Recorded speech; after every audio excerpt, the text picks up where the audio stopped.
and chill.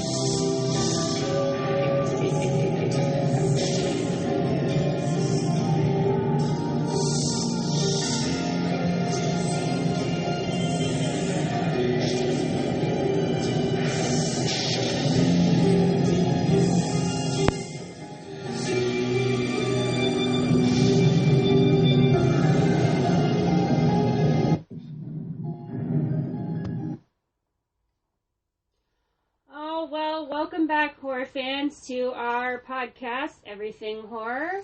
I'm your host tonight, followed by my co-host, Paul Doska. And I am Tessa Baker. And we are also joined by one of our friends and a guest, Crystal. Crystal, say hi to our listeners. Hello. Okay, tonight's topic of discussion is Creepshow. We are going to talk about Creepshow 1 and Creepshow 2 and somewhat of 3. And somewhat of 3. Can we not even talk about 3? Unfortunately, we'll have to talk about it because I think it'll help even out the episode. Yeah. Okay. Okay, so we'll talk about Creepshow 1982. Starting off with the Father's Day episode with the Nathan who was murdered by Aunt Bedelia, his daughter. Everybody knows this one who's watched Creepshow. I want my cake. I want my Father's Day cake. I enjoyed that one, to be honest. I thought that was very interesting with the whole how they quote-unquote, it was an accident at first, and then later on you find out how they really killed the guy, which is horrible. Yeah. Crystal, so, yeah. Crystal, what did you think of the Father's Day episode, the first tale in Creepshow? Oh, man, that one brings back memories, because I remember watching it as a kid with my grandpa. That's his favorite one of the Creepshows. So he would always go around the house quoting that, I want my cake.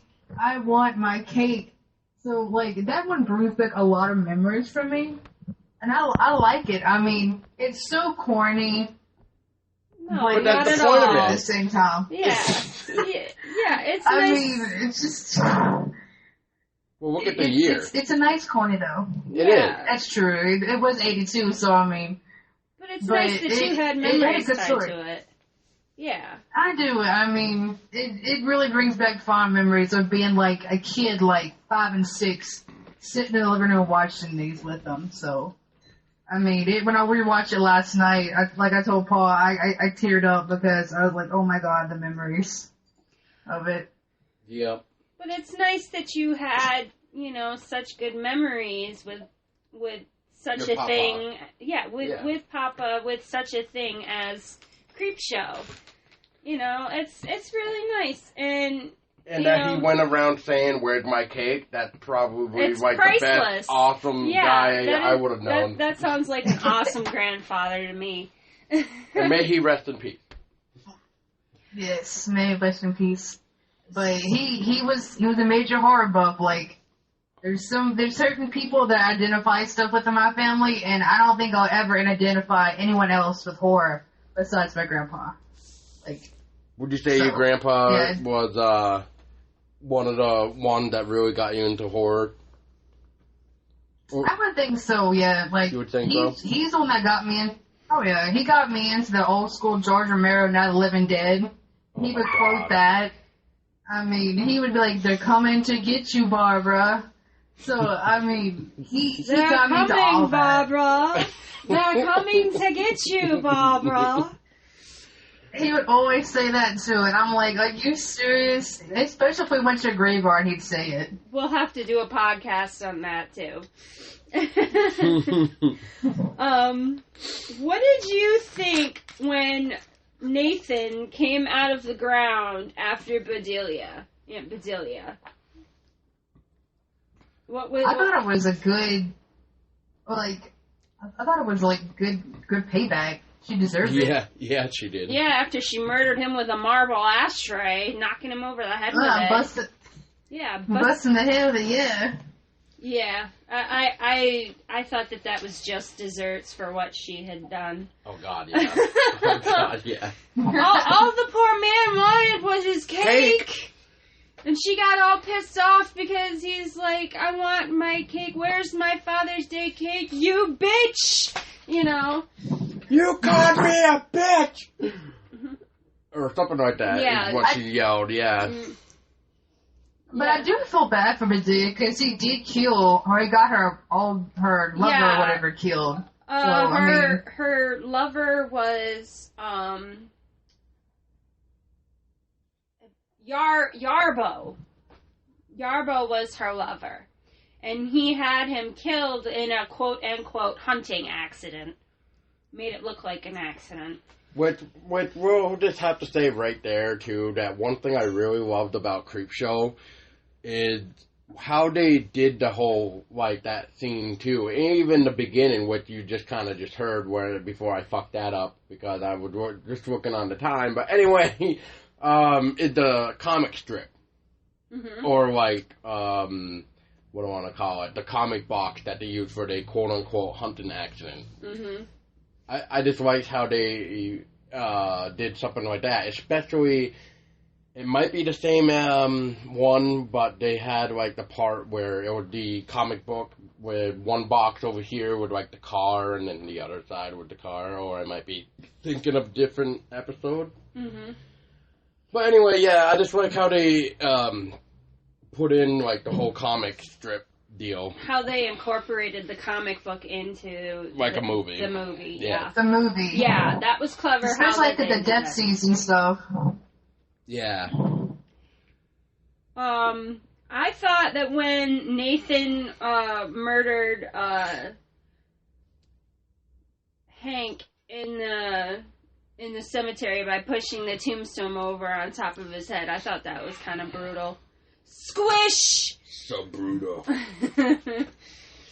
What a way to go. My thing is, why did he get up? He had plenty of time yeah, exactly. to get up. Yeah, exactly. And that's another thing we'll also talk about in Creepshow is, like, you had plenty of, like, at certain points, you had plenty enough time to, like, get away. From whatever was going on. From whatever was going on. Like, in this situation, Hank had more than enough time to get up off of his back from being beneath the headstone to get the hell out of the way before getting squished. Instead, he just lays there and watches it get closer and closer. And you're just like, what the hell are you doing?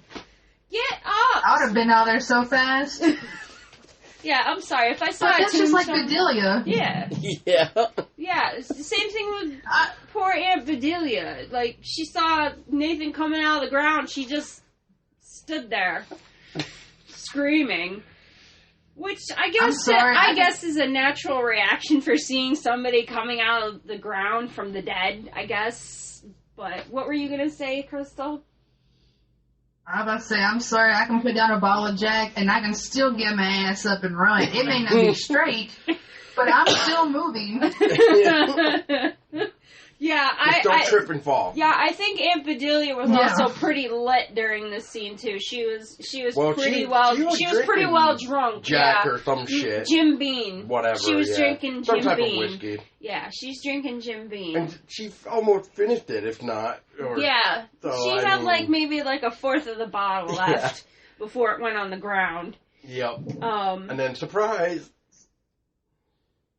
I guess we're going to talk about favorite parts of this episode, but I'm sure we're all going to be in agreement with one of them. And my favorite part of this episode was when Nathan beheads Sylvia, and puts her head on a plate and puts frosting on it and a candle, and that's his birthday cake. I mean, his Father's Day cake.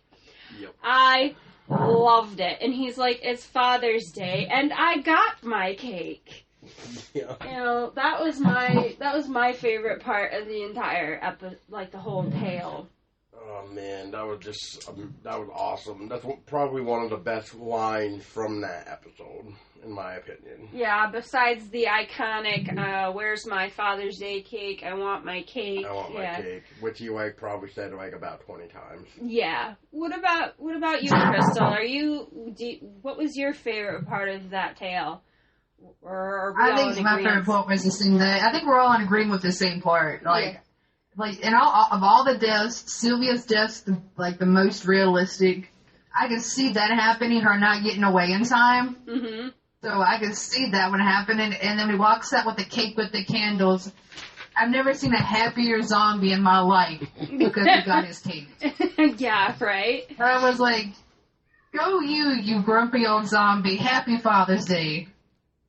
Well, there's always that zombie from Return of the Living Dead, too. Brain! Oh, God. Oh, jeez. Oh, we'll have to talk about that on another podcast as well. We're just going to have to do, a zombie podcast one of these times. We will. But anyways, on to the next tale. The Lonesome Death of Jordy Verrell.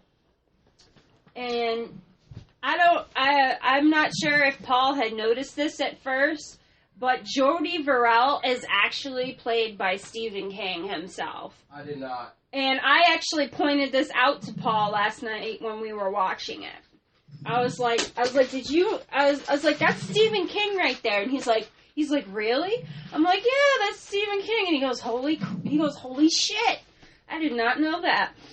But anyways, Jordy Verrell finds a meteor that crashes down to Earth and it cracks open from water that he uses to try to cool it off after he burns his fingers on it. And, he gets this weird freaking blister on his fingertips. Yep.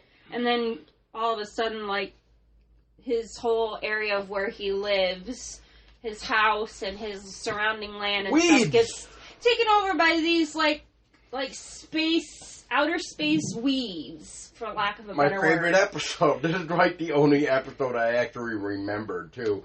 I was, talking to Tessa last night. I was just I think this is the weed one. That's all I could remember about it, too. And I was actually quizzing him last night during Creepshow on certain episodes, and this was one of them that I was actually quizzing him on to see if he knew, certain how things. He died. Yeah, how he died and stuff like that. Unfortunately, no, because I haven't seen Creepshow in forever. That's why it's been on so long for me to even watch it, because I was hunting down the first Creepshow DVD forever. Couldn't fucking find it at all. All I could find was Creepshow 2. It was horrible. And then one day I just happened to come across Creepshow DVD, and I'm just I must get this. So, I did. Creepshow was actually easier for me to find. Creepshow 2 was actually harder for me. It was harder for me. Creepshow was easy for me. Yeah. Creepshow was at Walmart for Halloween one time, and I bought it off the Halloween stand. Yeah, I think that's how I got mine, too. Yeah, see, I must have kept missing it or something. So anyways, Jordy Verrell, who's played by Stephen King, he gets his land and his home overrun by these, space weeds.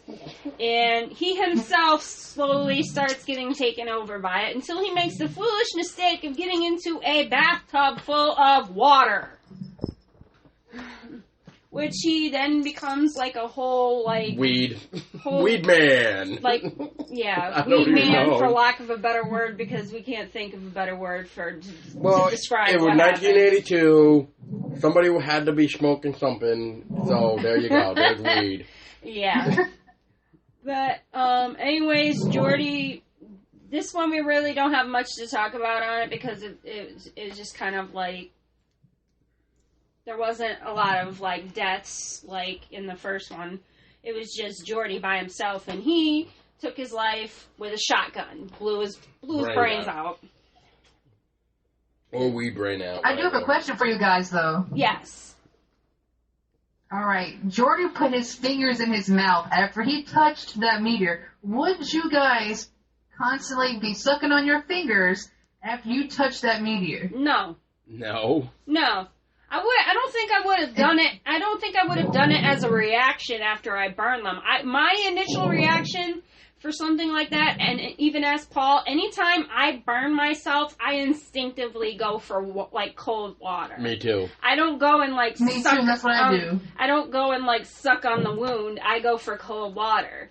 So That's like me, like putting my hand in mud and be like, oh shit, ow, like, you know, like, let's just say for a minute that like mud like is like lava or some shit. Anyway, yeah, I must be smoking something good, but whatever.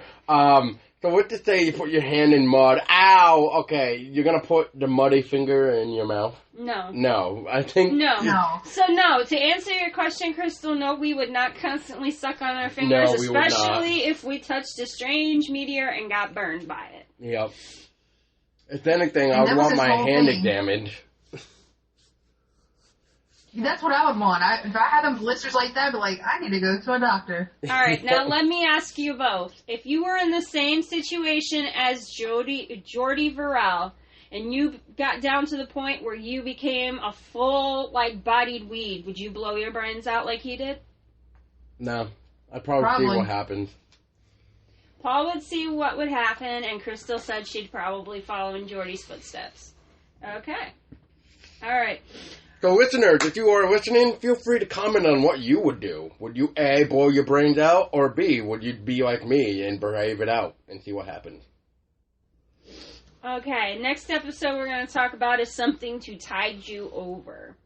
This is the episode where I was pointing out, like, a bunch of people that I have seen in movies, like Leslie Nielsen, I've seen him in, like, Naked Gun, and Dracula's Dead and Loving It, and stuff like that. So, yeah, this one. yeah, so, and Paul was trying to actually pick out some of the actors as well.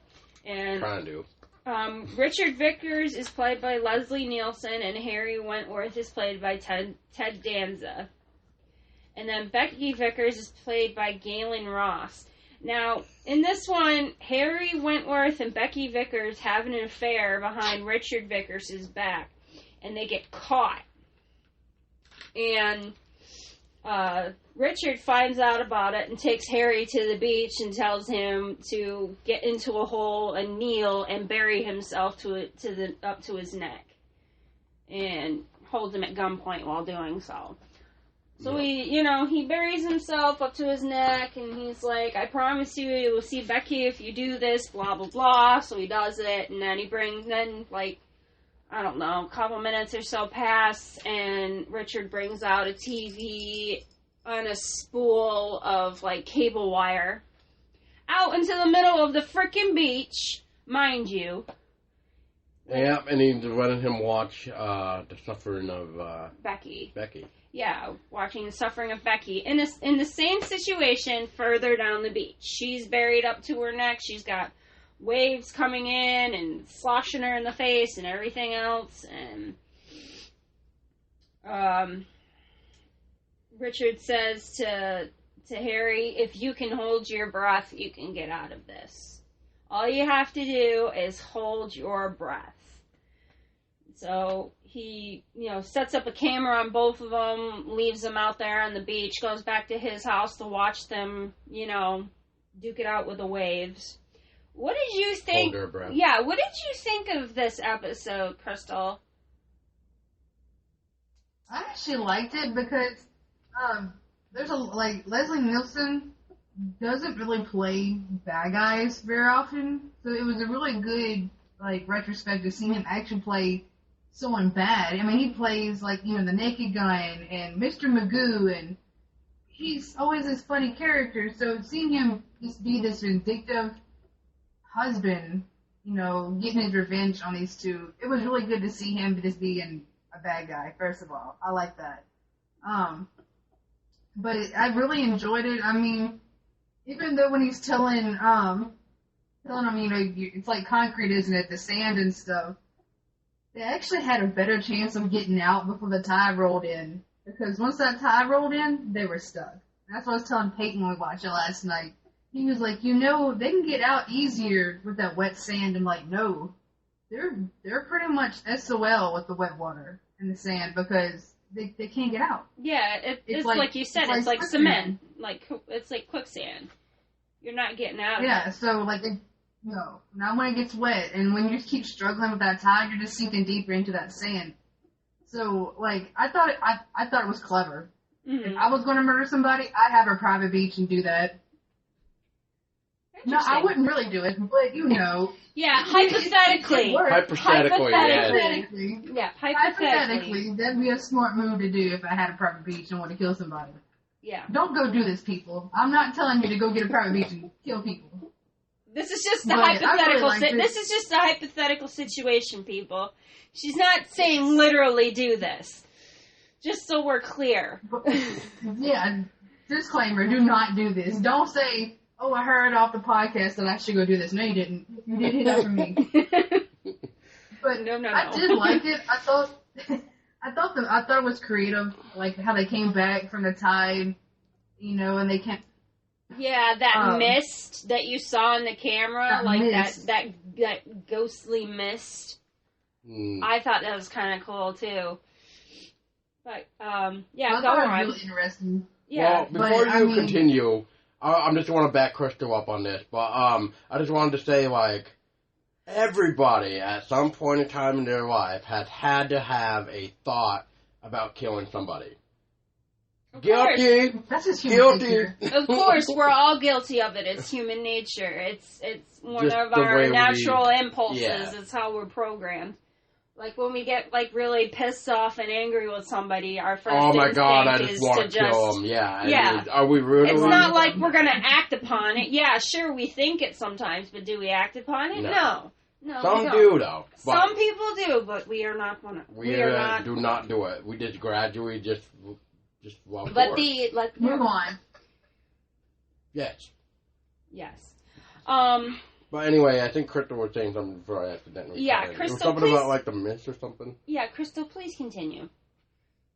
But no, I thought the mist was real cool. How it came creeping in, and then they showed back up, and I was telling Peyton, I go, in a way, I can kind of see this through a different retrospect of him just being paranoid.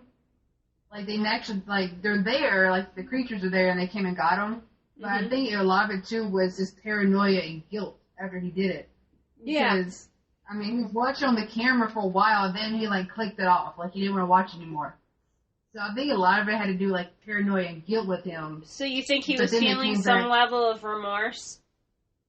Oh, yeah, I think so. I think after he did go down. He got the satisfaction. Yeah, he did go down to the beach and look to see if Harry had gotten out, and he thinks that the tide had carried him away because he couldn't find his body. Yeah. Yeah. Yeah, because he couldn't find his body. And he kept trying to reassure himself that the tide took him away. He kept going, the tide took him away. That's it. The tide took him away. Yeah, his paranoia started to kick in then. So I think that one, it had a lot to do with, the paranoia of what, and then, when they actually did come back for him. Then again, it was one of the other movies, he had plenty of time to get away from him.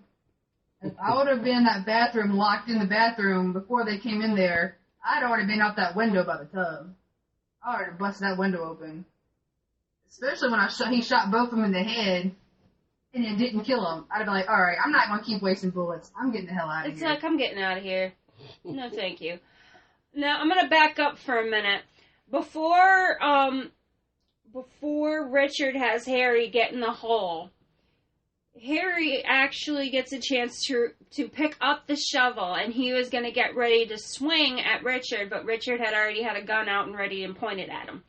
Now, I'm going to ask. Would we hit him? Would you try to hit Richard anyways, even though he's got a gun pointed at you? Or would you get in the hole like he tells you to? I would probably try to at least attempt to fight back. Yeah. Because he may shoot me, but one bullet, unless he shoots me square in the head, it's probably not going to take me down automatically. Yeah, exactly. He could shoot you in the shoulder or something like that. It's not it's like a 50-50 chance he's going to hit you on a major artery. Or your head, like you said. Yeah. So, yeah. I mean, I would politely swing at him. Yeah. I just wouldn't have gotten that hole like a big old dummy. Yeah, definitely Agreed. not. Yeah, I definitely agree with you guys. I would have joined y'all and we would have, attempted to fight back instead of getting in the hole like poor Harry. Or naive son of a bitch. Now, I have a question for you guys. Shoot. While Harry is in that hole and Richard's talking to him, would you I'm gonna give you options, but would you sit there and continue to just sit there or try to dig yourself out? Like, I know Richard said it was like cement, but yeah. I was actually just thinking that. Your fingers. Yeah, you could still wiggle your fingers and gradually try to, move your palms of your hands underneath the sand, So yeah, right, I understand yeah, exactly. I understand what you're saying, and yeah, I would. While he was talking to me, I'd probably do definitely. that. Yeah, I would be moving underneath the sand, trying to get myself free. Yeah, try. But I would also want to make it not noticeable for him to make him go like, "Oh, what the fuck you doing?" kind of thing. So yeah. Well, you're obviously not going to be making any big sudden movements while you're trying to dig yourself out. But I don't want to You don't want to jerk your head around. See, yeah, that's the thing. Though. That would be I wonder a dead if you giveaway. would be jerking your head around, just trying to get your arm to cooperate too at the same time. Maybe. Well, see, my thing was I'd be moving my fingers. I'd be like, but if I was in that hole, I'd be wiggling my fingers outward so I can gain leverage and start digging myself up. I wouldn't let him see me move because he wouldn't be able to see your hands. That's actually a good. So I wouldn't be jerking my neck. Yeah, that's actually. But I'd be wiggling them fingers. Mm-hmm. Yeah, to stretch them out. Yeah, I didn't even think of that. I'm thinking you're wiggling up so you can maybe get your fingers loose off where your head is, and then start trying to pull yourself up kind of method. All right, I'm gonna mention this. Oh no, I've been digging around. I'm gonna mention this because Paul had asked me to make a note of it. The weird glow around Harry's head when he's underwater. Anybody know what the hell that's supposed to be about? Like that weird red glow? I can only think that it's how when someone I don't know how to say it, is it a benevolent spirit, the bad ones or whatever? Yeah. I think it was just his rage building up, and I think that showed his rage. Oh yeah. Malevolent, yeah. Yeah, malevolent. Yeah. So I think that's what that was, because his face when he's so mad and that red glow starts glowing around him. I think that was just all of his rage towards Richard. Kind of like his and that's what brought him back. Malevolent spirit or something, however you say that. Mm-hmm. Malevolent. Yeah, malevolent spirit, yeah. Yeah. So that's what I think that was. I think it was just his rage and stuff coming back, or his rage showing, and it kind of I guess was a clue to what was about to happen. Mm-hmm. Because after that, then the mist started rolling in. Yeah. And then when Dead Harry and Becky show up in the house and they got him cornered and stuff, and they're like, if you can hold your breath, they repeat it 3 or 4 times, if you can hold your breath. And then they get him out to the beach and he's buried up to his neck and he's like, I can hold my breath for a very long time. And then that's when the comic strip hits again. Yeah, and then that's when the comic strips hits again, and then we're just like, well, apparently we don't. Apparently you can't. Apparently you can't. But then again, you never know. He may have. He may have. I mean, it doesn't show you if he dies or not, so he may have and he may not have. I doubt it, but it leaves it to that cliffhanger. Well, most of these kind of do. Kind of. Okay, now we're going to talk about one of my favorite tales of the first Creepshow, The Crate. The janitor discovers the crate underneath the stairs. It's got a date of 1883 or whatever marked on the side of it. And let's just state for the record that it's really weird that there's a crate, a chained crate, underneath the set of stairs in a college from the 1800s. Let's just state for the record that that's just weird. And no one's ever found it before now. Yeah, and it's all covered with cobwebs and shit, and it hasn't been discovered till now. So let's just state for the record that's just weird. Anyways, Wilma, okay, or AKA known as Billy in this episode. This woman is a bitch. Obnoxious bitch. Like, I thought when, what was it?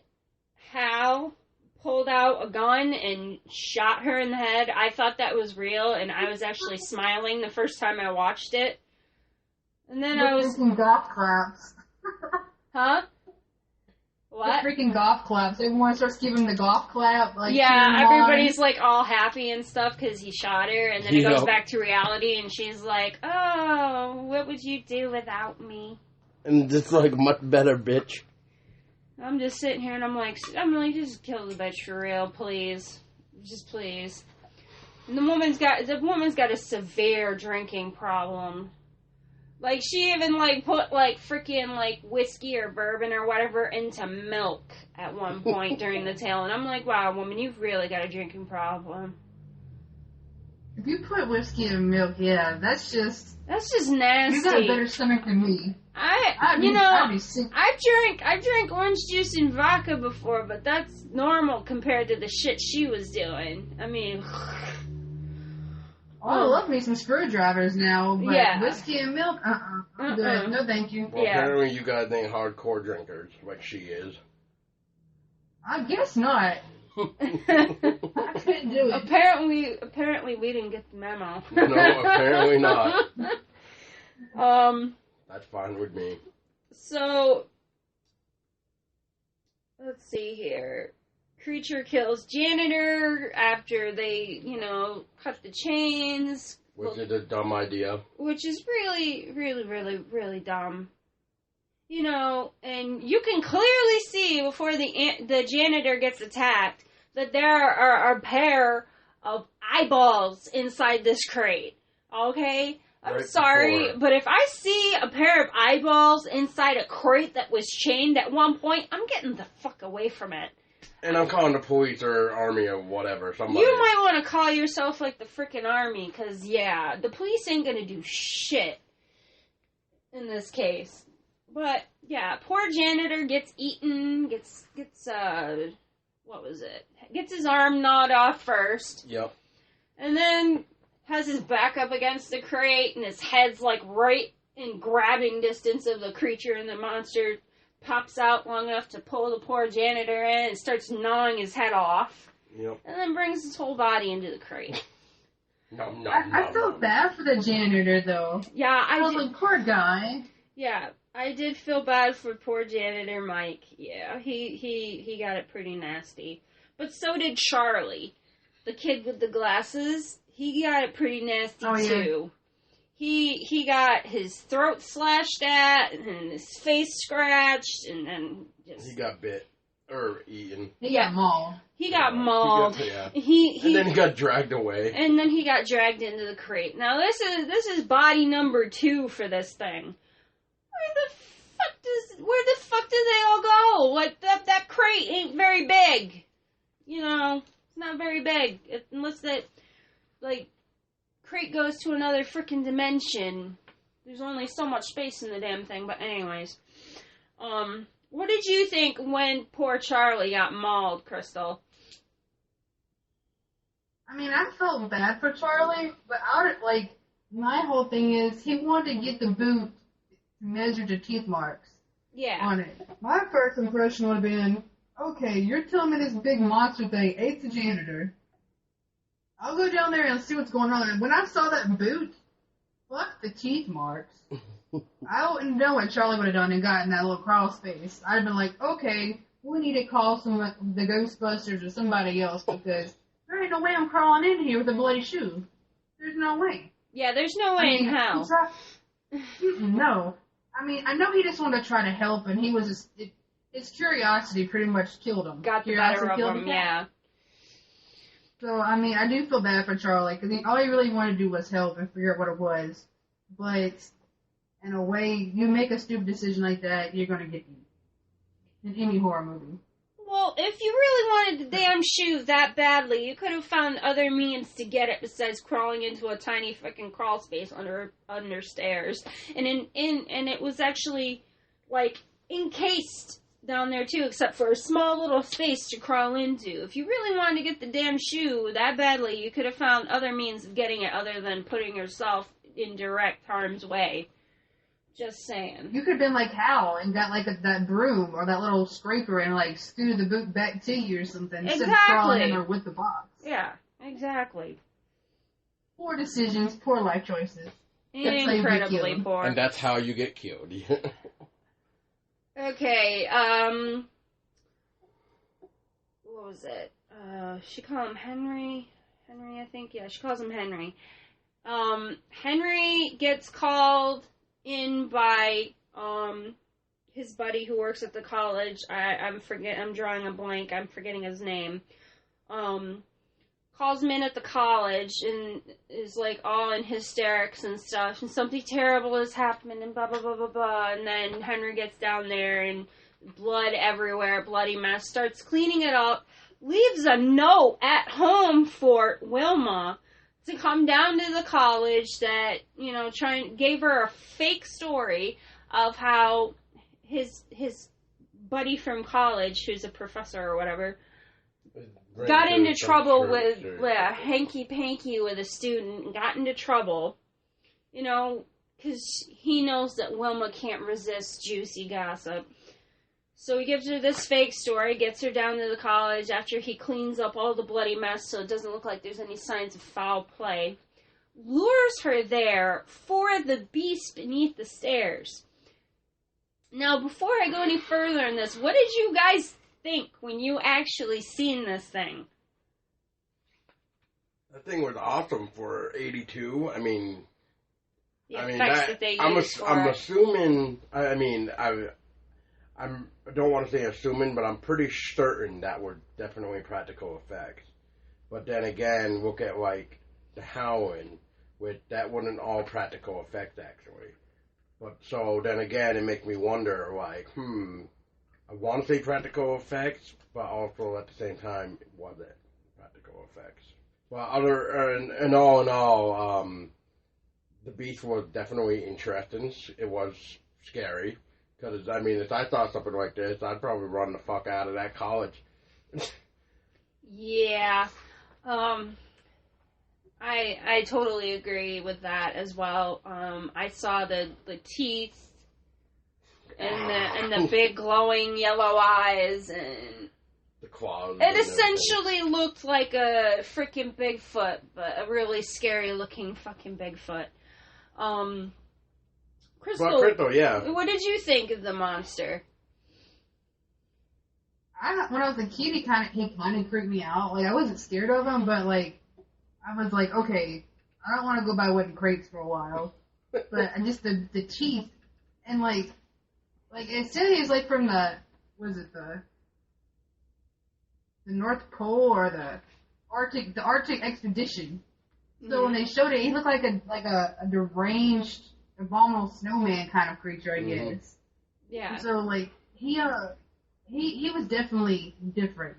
I liked it though. The glowing yellow eyes, the teeth, and it made it weird because he made them little whimpering noises, like he was like something cute and fluffy, and then bam, you got something totally different, which you wouldn't expect. Yeah, you got all teeth up in your face trying to eat you. And claws just like sucking into that little crate.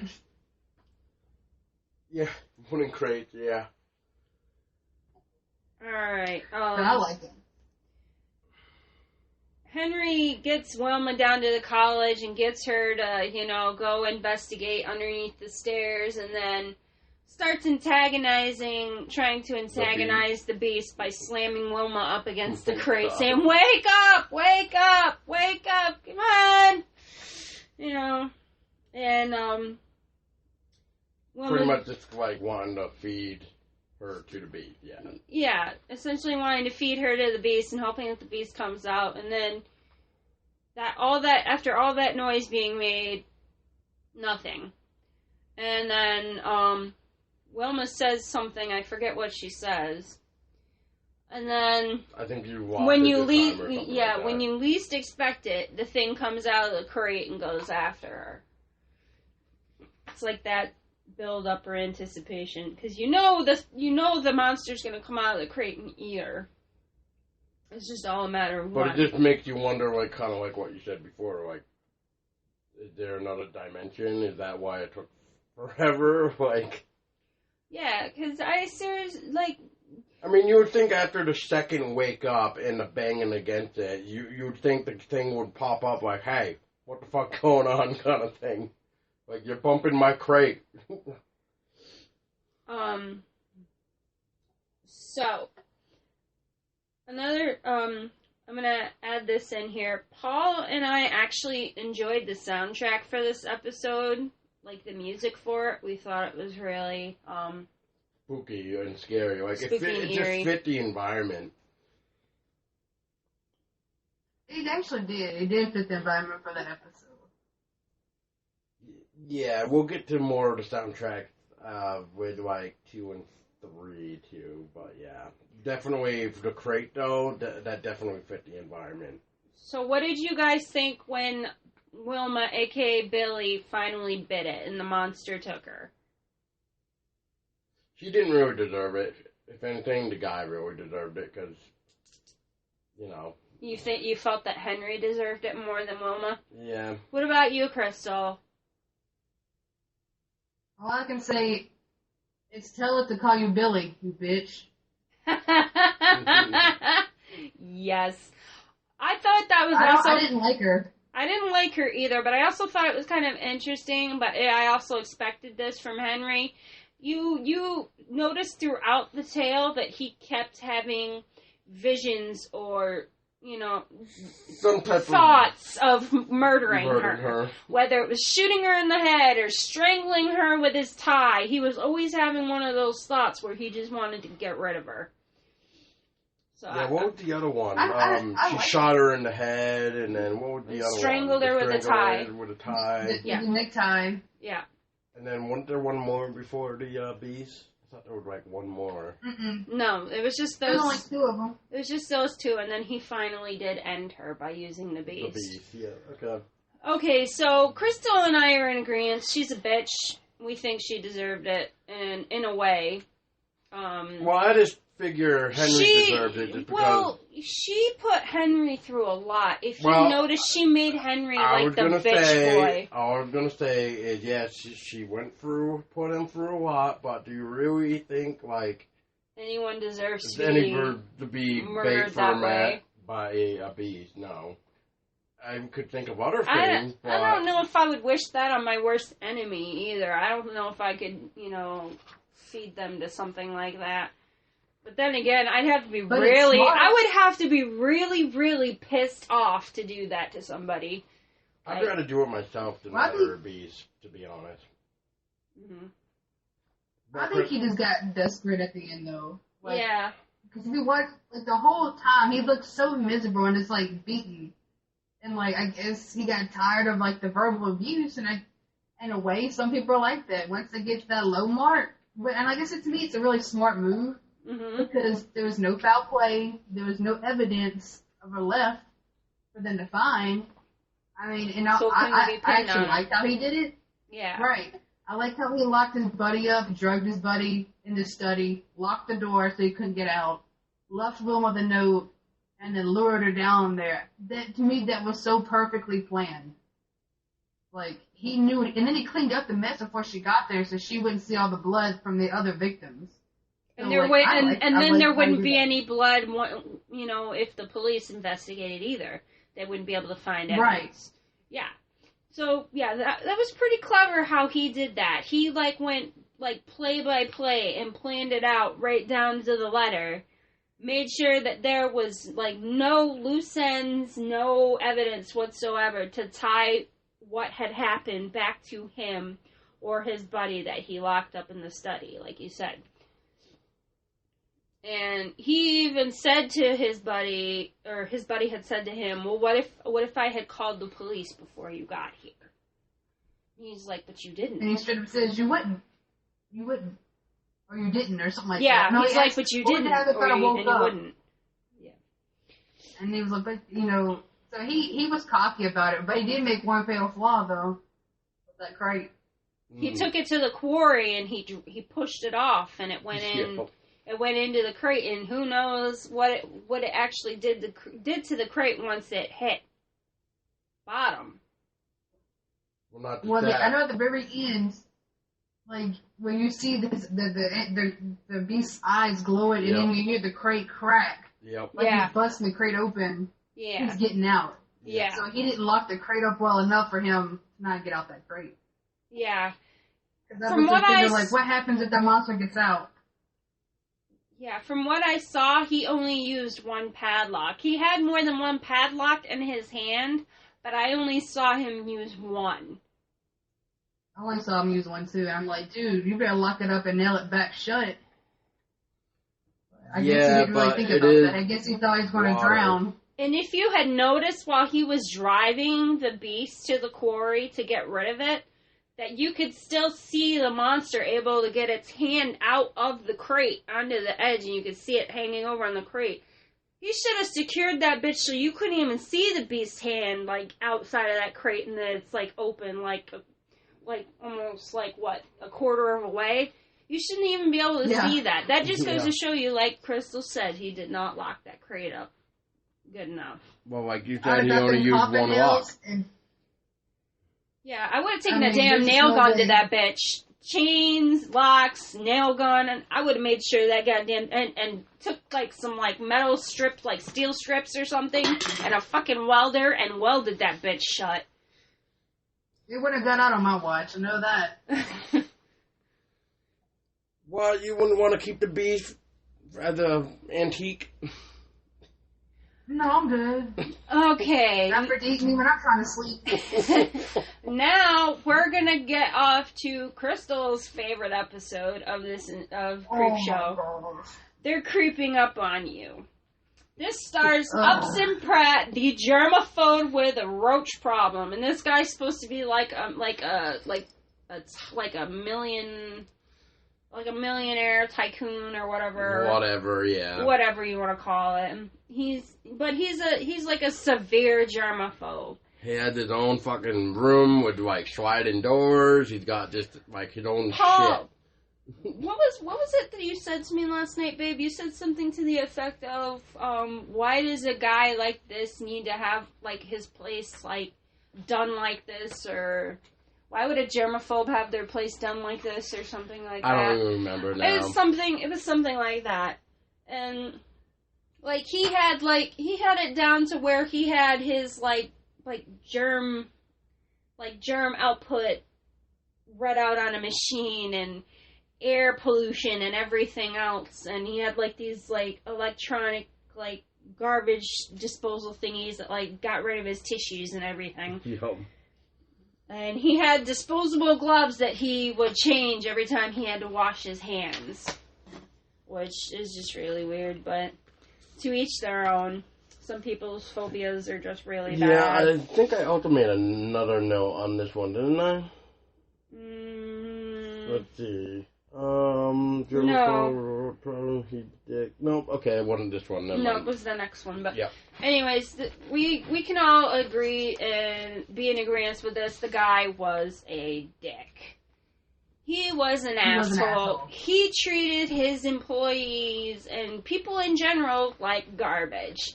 Like, one of his employees actually blew their brains out, took their own life, and then he got a phone call from the distressed wife of the deceased.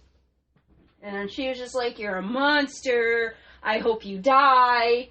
I hope you get what you deserve, blah, blah, blah, blah, blah. I hope you get cancer. I hope you get cancer and a horrible place." Like certain type of cancer, too, yeah. Yeah. Yeah.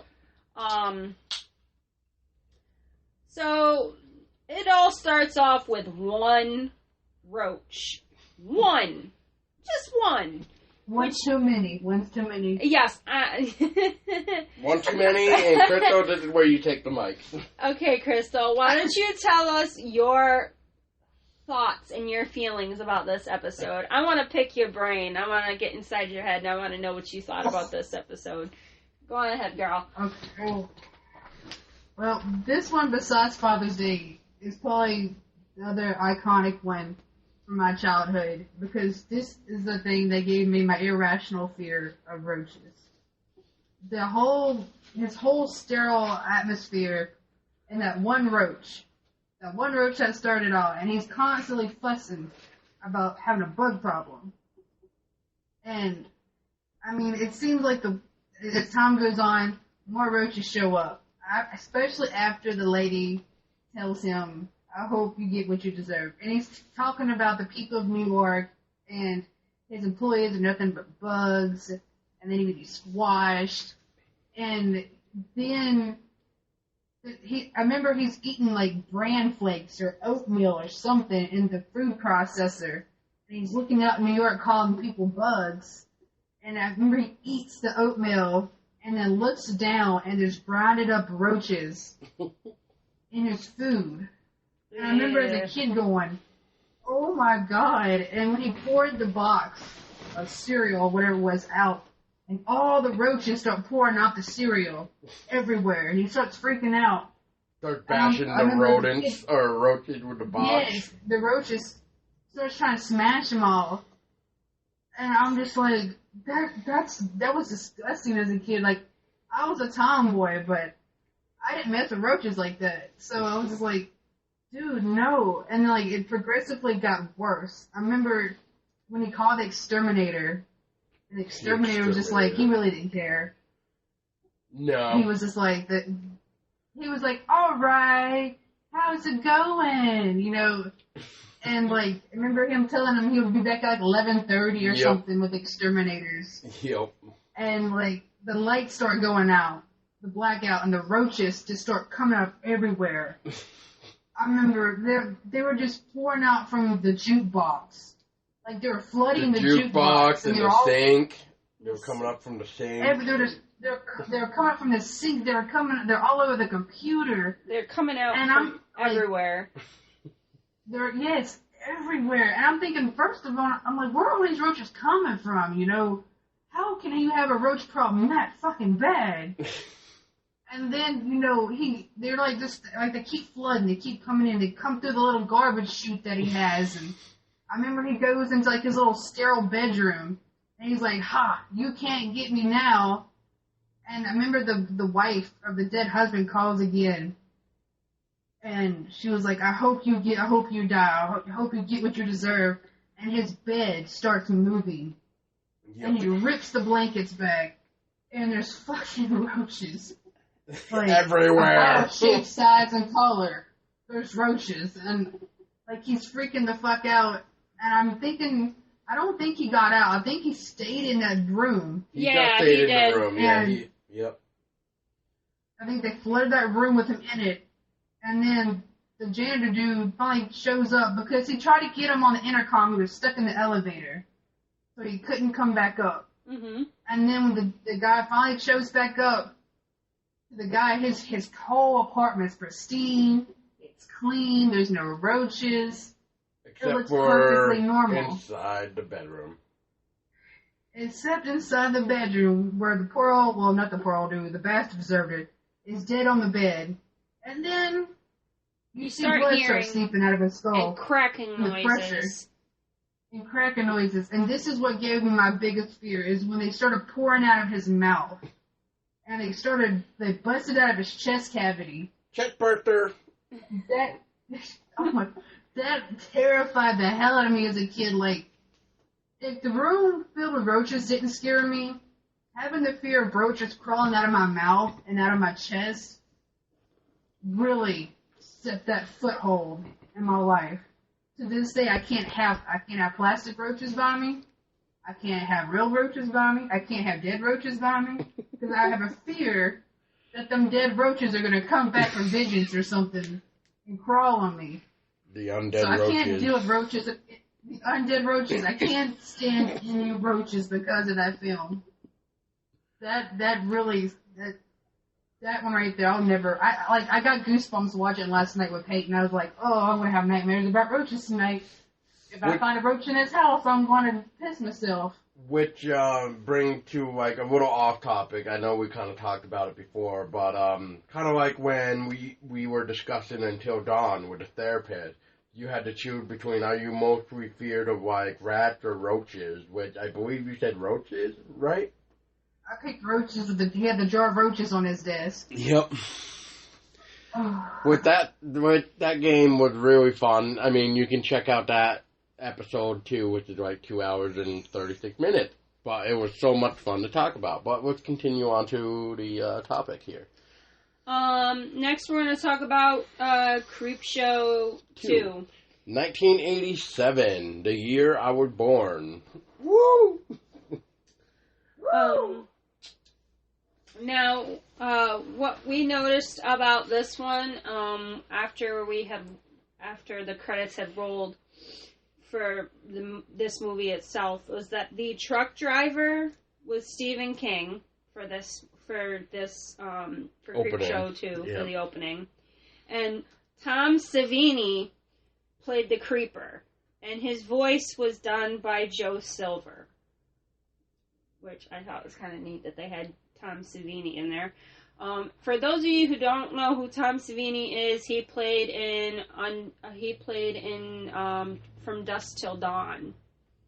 He was the guy that had like the gun in his crotch area and played with whips and stuff.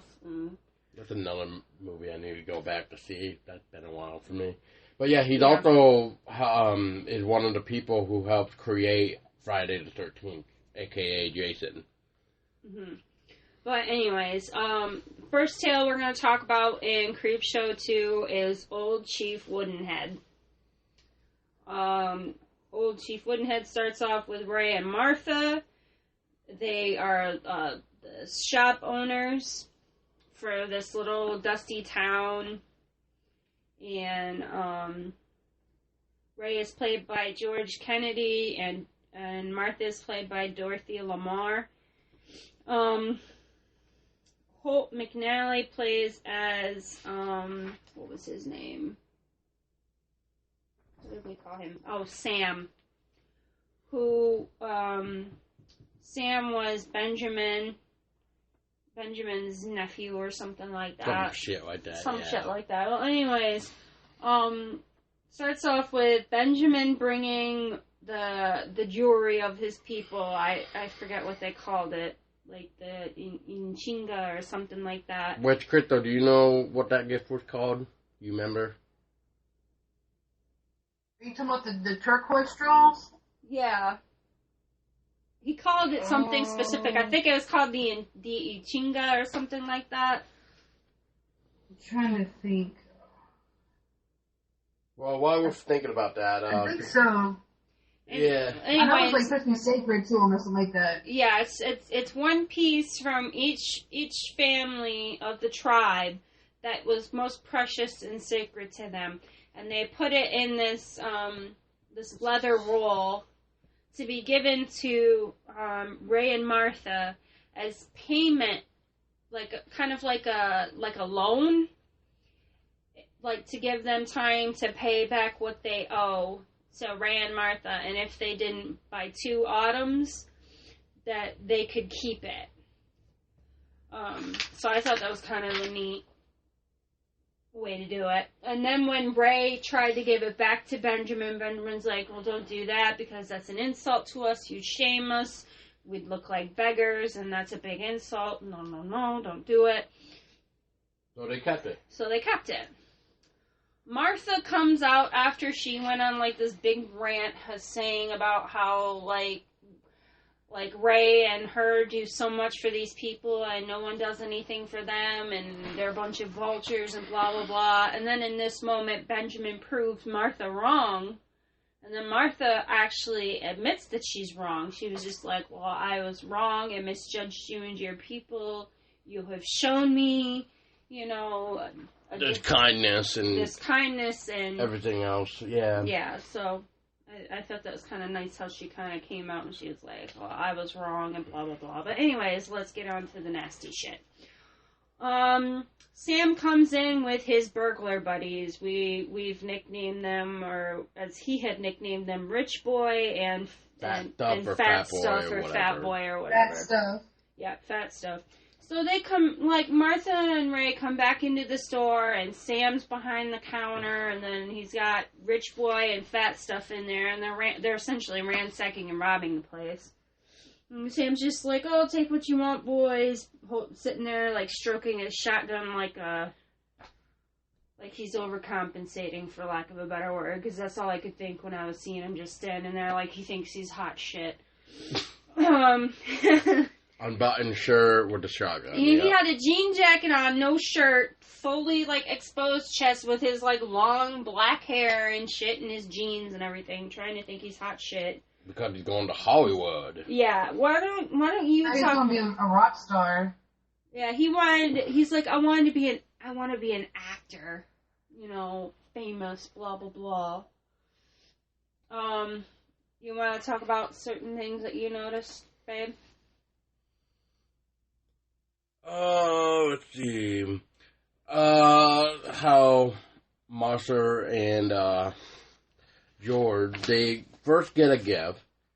Then at this point in time, they not only do they just get a gift of like here's like our payment thing, but now they're getting robbed.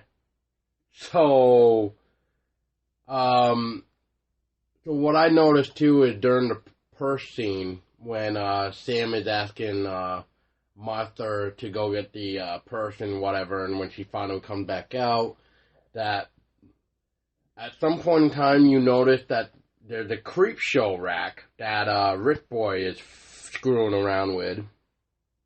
It has like Creepshow like magazine or maybe like the comic. I'm not really quite sure. But again, you notice Creepshow. The Creepshow reference. Yep. Within the episode. Yep. So, once again, as Tessa was saying about Sam with the whole Hollywood being an actor, so Sam uses the fucking, like, photo machine thing, Photo booth, yeah. Yeah, the photo booth, to take, like, 4 pictures, and they're almost practically the same stupid photo, too. He doesn't, like, switch it up at all.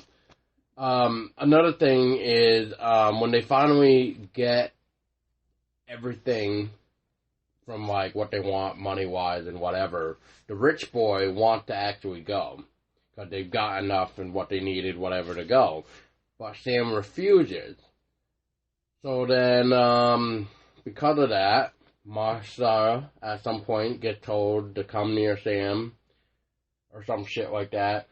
She was near Sam at that point. At that point, and he right. was holding a shotgun near her waist. Yep, which Sam wanted The chinga. The Shinga, yeah, the gift pretty much that Benjamin gave them. Because he's saying it's like $10,000 worth of like silver and turquoise and whatever. Yep. Yeah. So then,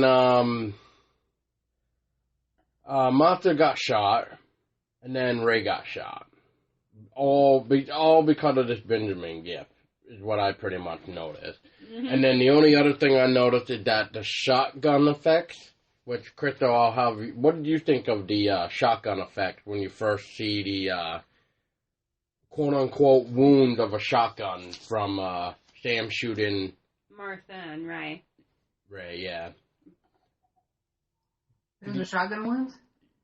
Yeah, shotgun wounds. When he shot Martha, and you see, like, the blood effects, what did you think of the effects for that? Like, did you think that there should have been more blood, or there should have been more of an open wound, because she got shot with a shotgun? Because I know with a shotgun, when you use a shotgun, It spread. It spreads. It's like buckshot. Yes. So it's going to tear. That's what I was like, those are shotgun wounds? With being that so close to a shotgun, that was more of like a it's gonna pistol spread. wound. Yeah. Yeah. It's gonna tear skin off. First of all, it's gonna with being that close to a shotgun, depending on what kind of buckshot he had in it, it's gonna tear that skin and it's gonna leave a big old gaping wound on you. It's gonna be a lot of blood with a buckshot to right there in that close vicinity.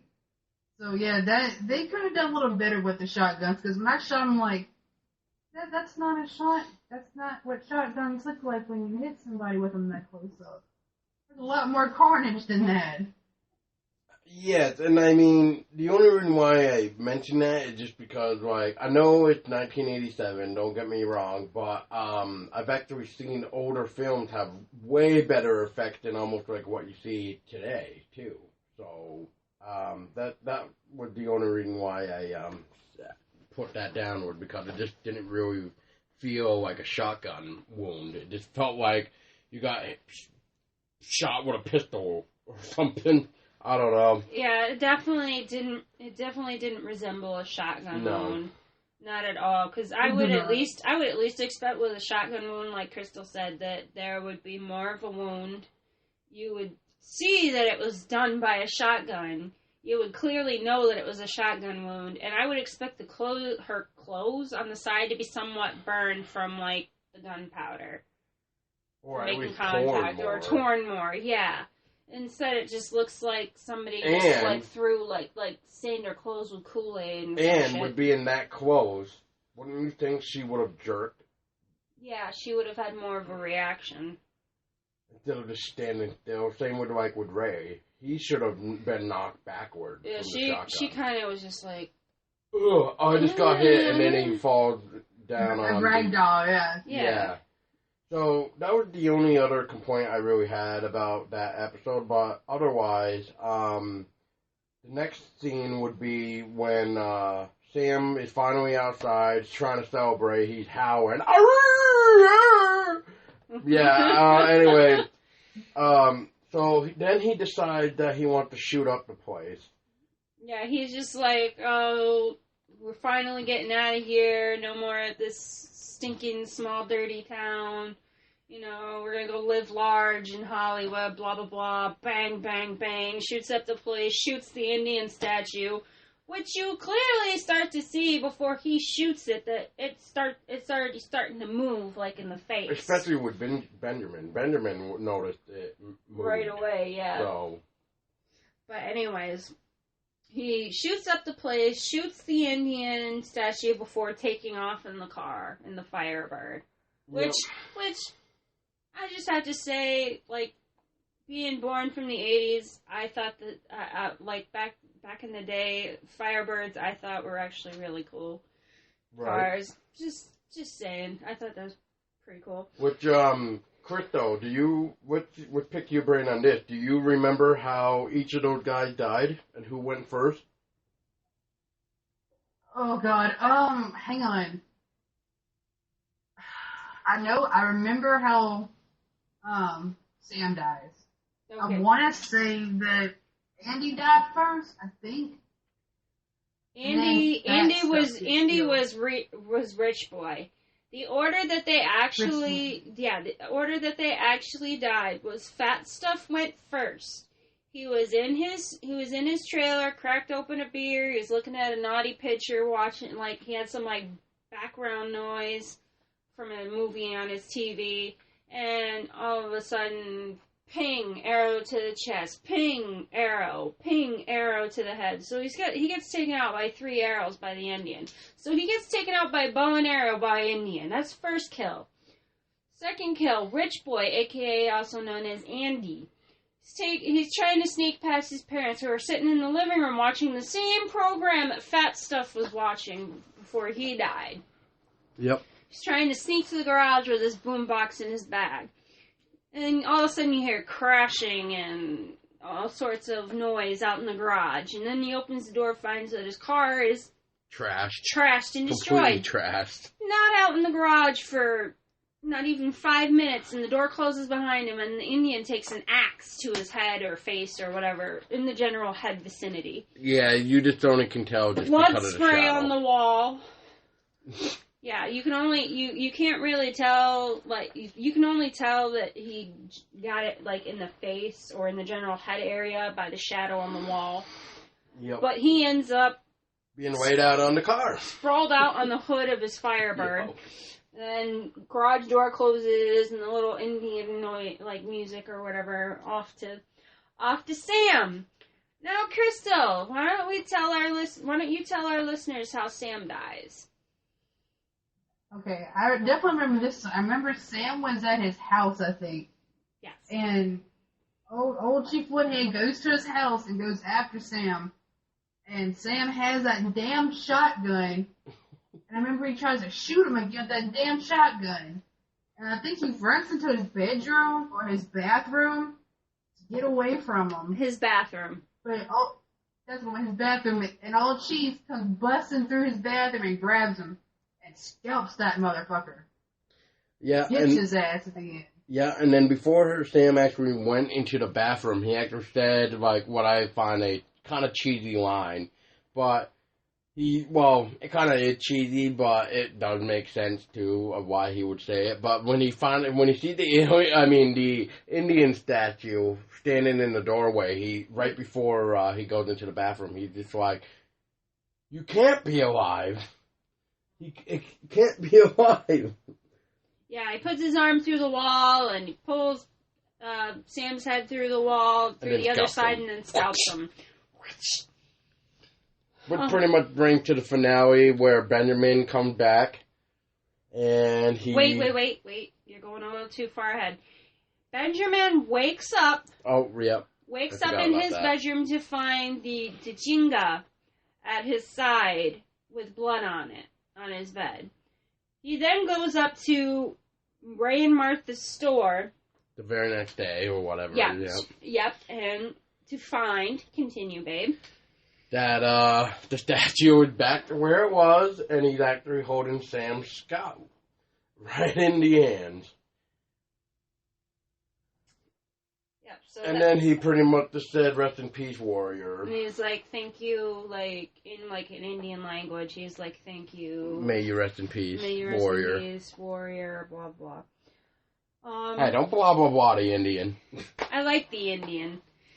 I actually liked the legend or whatever, the folklore or whatever you want to call it for that episode. How they had like this old warrior come to life inside this wooden statue to avenge the fallen, to avenge Ray and Martha, and to take back the Chinga that was wrongfully taken. Which we'll have to make a statement. Have to say that Ray wanted to keep that tradition going with the whole red paint.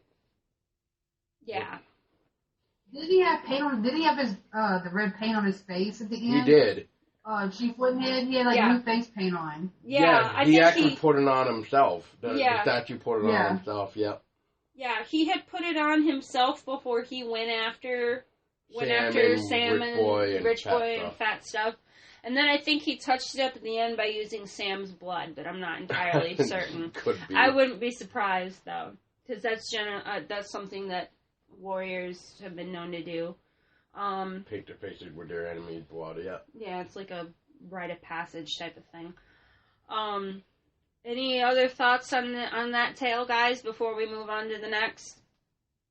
I enjoyed it. I mean, being, a quarter Native American, I appreciate it. Like, I like when they bring Native folklore to, like, things like this.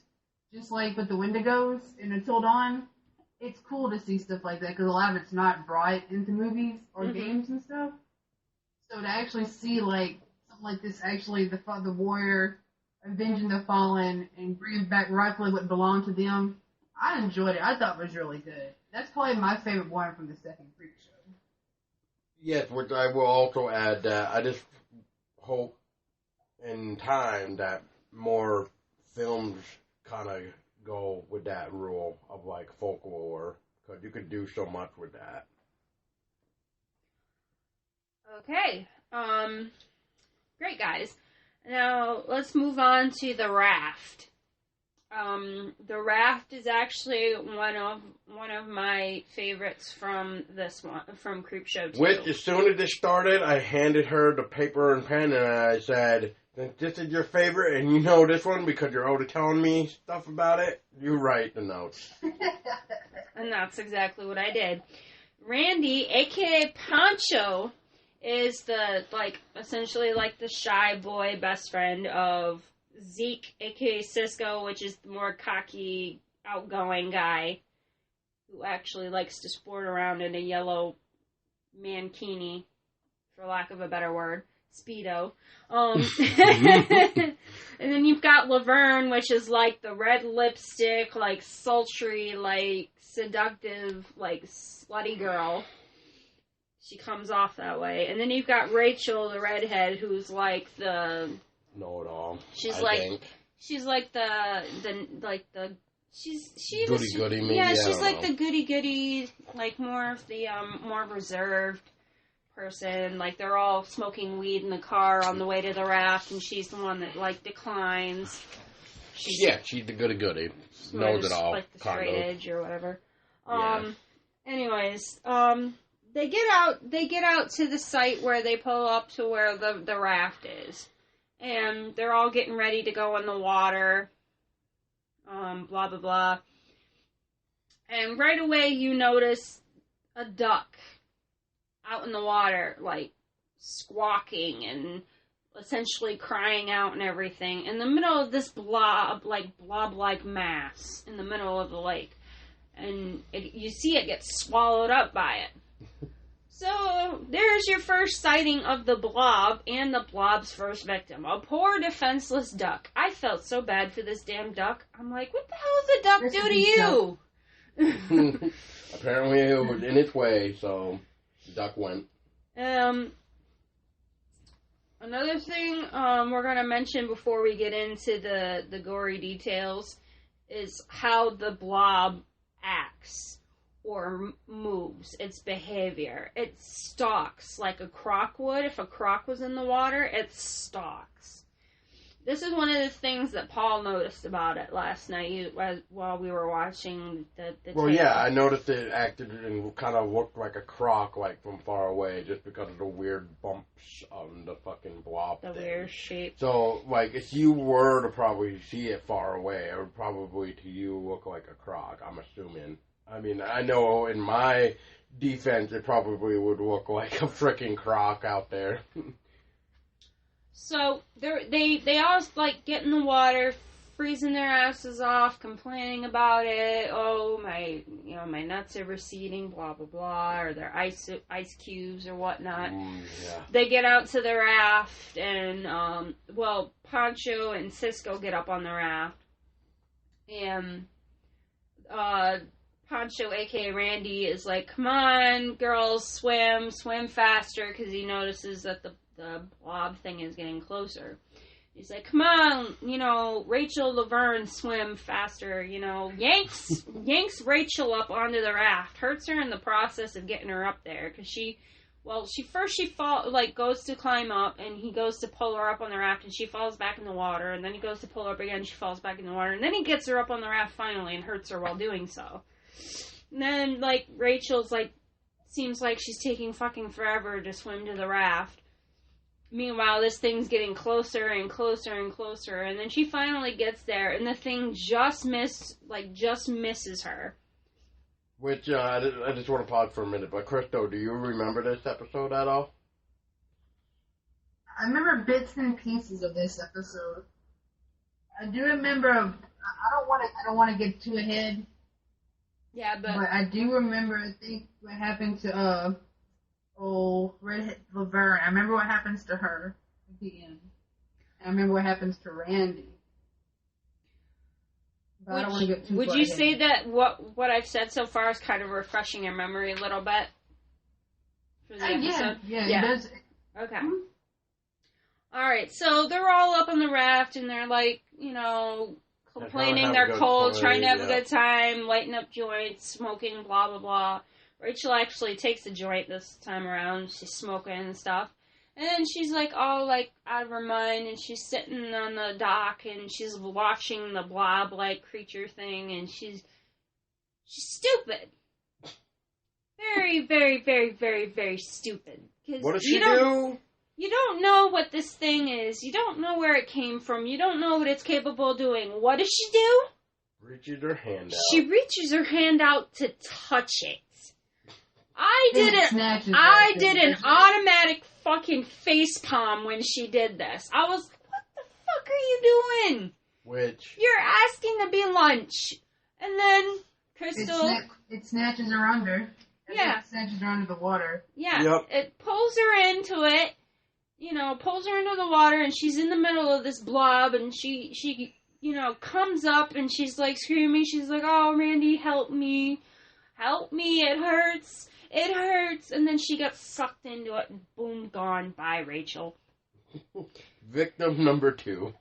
Victim number 2, Cisco. They're all up on the raft, freaking out and stuff, and Cisco makes the mistake of having his feet over the cracks Of the raft.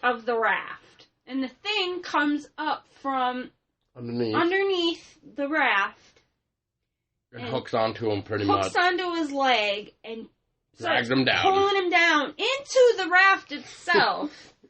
Which, you got... Oh my god, I remember that part. Broken fucking lumber and shit from the raft. Because the thing's, like, pulling him down into it. And he got one of his legs, by the time it gets him down the raft, like, straight up in the air in the wrong direction. And I'm just like, ugh. Wasn't he gonna, like, try to swim to go get help or something like that? He was thinking... And sucked him through the raft? Yeah, he was thinking about doing it. He was thinking about, well, we should swim for it. We should make a swim for it. Which we're going to get to thought in a little bit, too. And then, Paul actually liked the effects for it, for that part, and I think for pretty much overall. Yeah, for like a 1987 film compared to like the 82, you get to see how the effects of both films have improved. So that's the only reason why I noticed it, especially with the whole getting dragged through the raft scene. Now, while Randy and Laverne are taking turns watching the blob, you notice that there is clearly a way out behind them. There is a path on a beach, like a piece of land behind them. And I'm sitting here like, why don't you just fucking jump off the opposite side of the raft of where the thing is and make a fucking swim for it when you got, like, a clear way to get away that way. I was just like, you could have, it's like one of those moments where you're like, you could at least try it. I mean, it's better than... You got nothing else to lose. Yeah, exactly. You got nothing to lose. It's better than sitting there waiting to die. I'm sorry, but I would fucking swim for it. I would swim like my fucking life depended on it. Let's see here. Randy and Laverne, they make it through a night, and they get to the next morning, and we're just going to say this for lack of a better word. Randy's got some morning wood acquiring. Because he starts getting fresh with Laverne, kissing on her and stuff, and wanting to be intimate and stuff. Lays her down on the raft and starts pulling up her shirt and kissing up her body and, fondling her breasts, and we all know how that goes.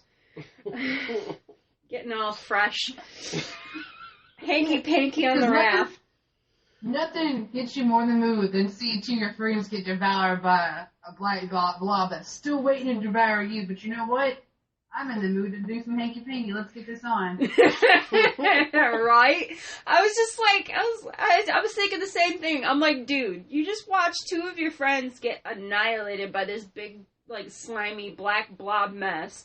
And you're in the mood to get in this girl's bikini bottoms and get up in there and jeez, lays her down on the raft, which before, if you remember, after Cisco gets pulled down into the raft, they're bouncing between boards and not trying to step on the cracks because it can't get them while they're standing on the boards themselves. Which you clearly even see that with the blob. The blob is trying to find them before this all happened, and it can't find them. So. Yeah, but Randy makes the mistake of laying Laverne down on the raft over the cracks. Which Crystal. Which then the blob gets on Laverne's face and then pulls her down. Yeah, wraps around her and pulls her into the water and devours her. And While, at the same time, Randy's standing there watching her get devoured. Which, you were saying what, babe? I was saying... What the fuck are you doing? I'm like, what the fuck are you doing, Randy? This is your perfect opportunity to get the fuck away, jump off the raft, swim for shore. Yeah, it's sad, she's getting eaten up and gobbled up and she's dead, but you're wasting time. You're wasting valuable time. And Paul comes into Randy's defense. Well, that's probably a natural reaction for seeing something like that happen. I was like, still, every second counts in a situation like this. And if you've got time to get your ass off of that raft and out of that fucking water into safety, I'd be doing it. I think that ultimately costed Randy in the end, is that he waited too long. I'm going to say this too real quick, in his defense too, but some people aren't that quick. They can't they can't snap out of it in the moment. Mm-hmm. They have to see the ending. While, somebody like me will just say, where some shit happens, I'm going to do the next big thing. If I have a chance to get the fuck out of there, I'm getting the fuck out of there. I mean, I've had my share of being spaced out watching whatever before, but I got into the point where whatever bad shit go down, I get the fuck out. I'd be like that. I'd be like, oh, well, sucks for you, bye. I was just going to ask you, what would you do in that situation? And you just pretty much answered my question right there. Well, yeah, so then... So Randy jumps off the raft after he sees poor Laverne turn into a skeleton by this blob mass. Which almost looks like when you finally see her body popping out of the water, especially, I believe it's right after he jumped into the water, but it almost looked like she's giving him the middle finger, and before she gets sucked right back down in the water. Yeah, it kind of does. But anyways, he starts swimming for it, and he finally makes it to shore. He gets to the shore, gets up on the beach, and he's like, I beat you. I beat you. And the thing rises up over him like a tidal wave and pulls him back into the water, and it's like, nobody, you didn't. No, you didn't make it, man. It's like you didn't beat him. Which it kind of makes me wonder how far he can actually go up in the land before he can't swim or whatever. But I'm going to point something else out before I let Crystal take the mic. Did you guys notice that when it first started, when the blob took the duck, the mass was not very big? No. And then you notice after it took Rachel, it was bigger. And then after it took Cisco, it was getting bigger. It grows by feeding. So by the time it gobbled up poor Laverne, this thing was huge enough to be a tidal wave to scoop Andy off the beach. Now, if there was another group of unsuspecting people that showed up at the no swimming area and decided to do a repeat of what these guys did, who knows how far the reach could have been then. That was kind of funny, too.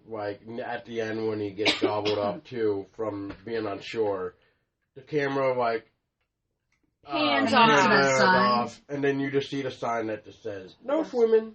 But I think you forgot something, babe, too, to mention.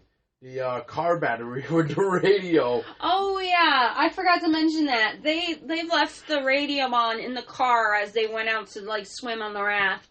And then, the next day when it was down to Randy and Laverne, the music was still blaring out of the car. And then when Randy got up to the shore and got gobbled up by the monster and pulled away, the music is still going in the car.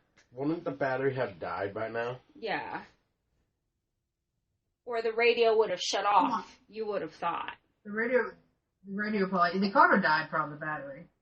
Like that. But it's an 80s film, so can we really blame them? Yeah.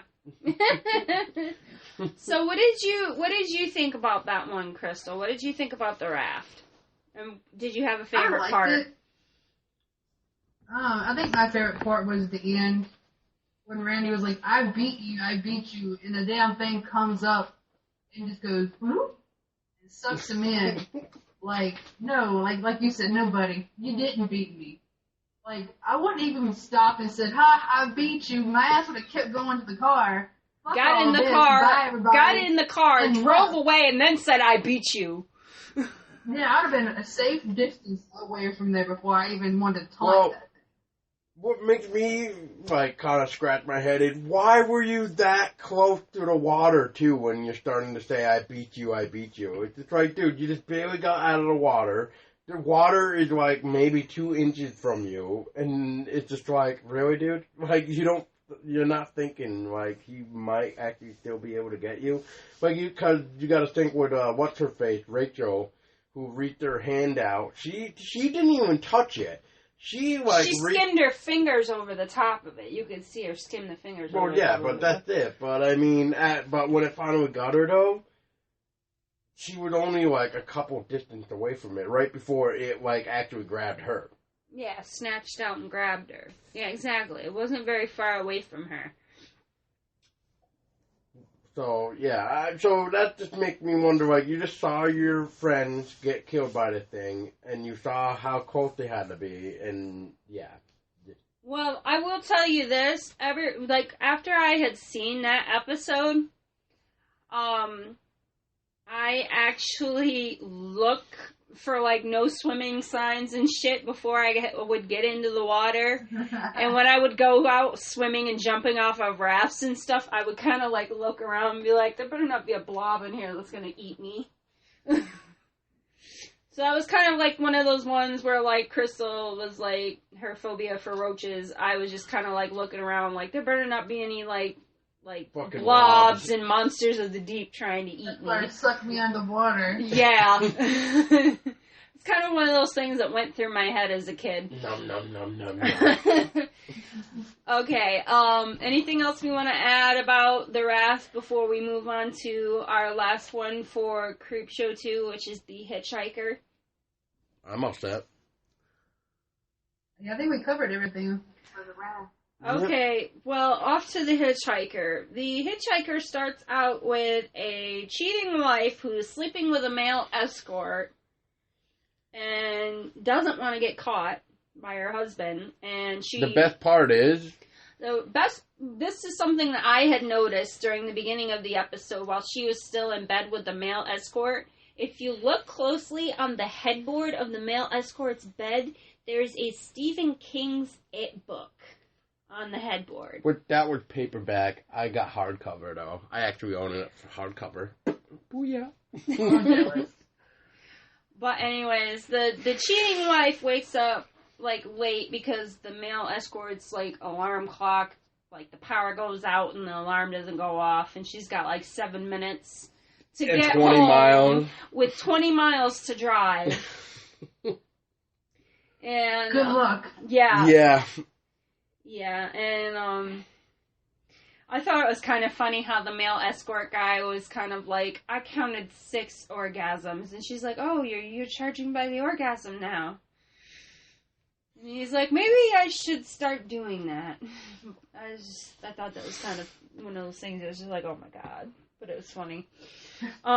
Anyways, she gets all dressed and stuff and gets ready and gets in her car and starts to make her trip. And she's like, oh, I'm going to do this feat. And she's like, she talks to herself a lot during this episode, especially in third person, I've noticed.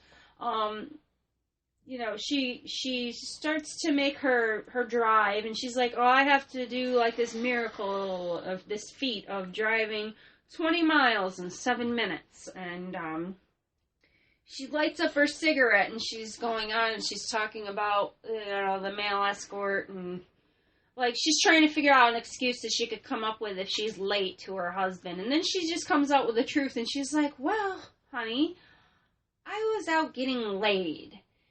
There's this guy I found, and he like, said something to the effect of, he gave me 6 orgasms. Count them, 6!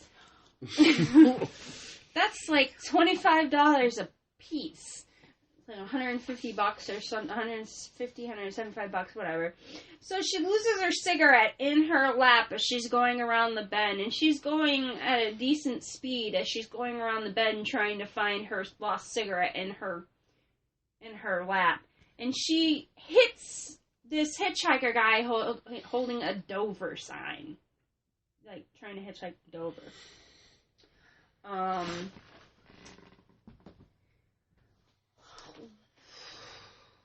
What did you think of, like, right after she hits the hitchhiker? What were your thoughts? Like, she's sitting there, like in the middle of the, turnabout. Whatever.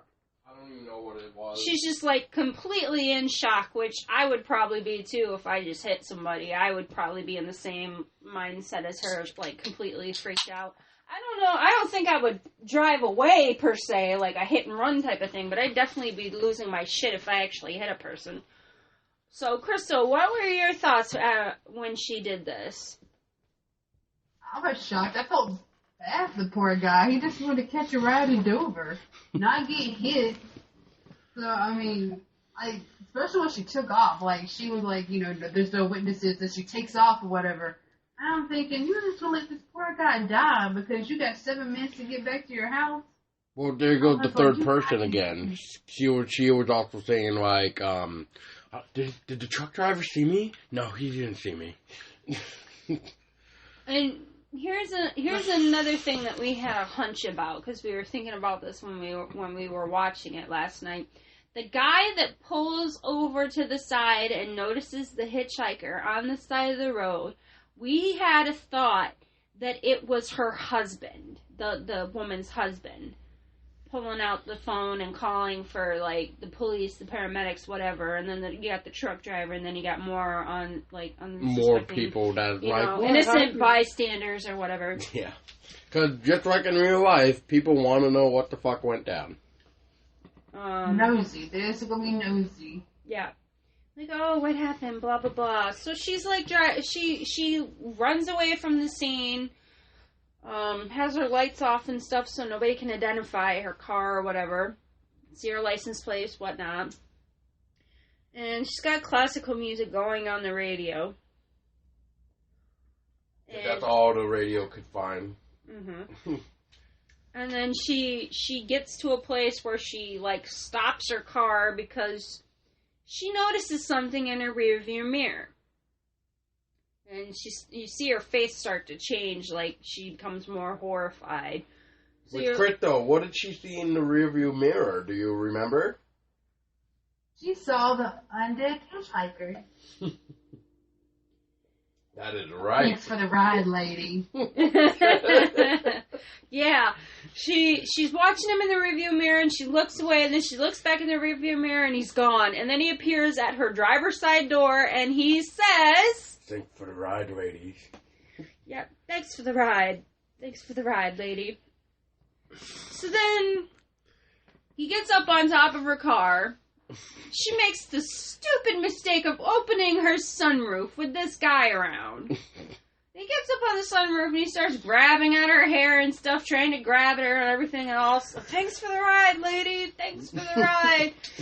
So what's this lady decide to do? She decides to drive off into the freaking woods of all places, not knowing where the hell she's going, with this guy on top of her car, driving off into some freaking woods somewhere.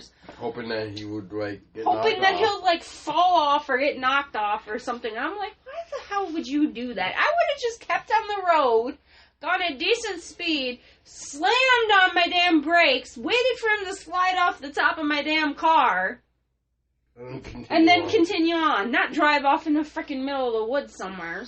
Yeah. So freaking stupid. No, but... Doesn't she, like, keep running them over or something, though? That's later on, yeah. We're getting to that. Okay. So, she's driving through the woods, he's still on the roof of her car, and then she gets to a tree, and he goes sliding off, and he lands up against the tree, and then she backs up, drives into him, backs up, drives into him. About 5 times. Yep. And,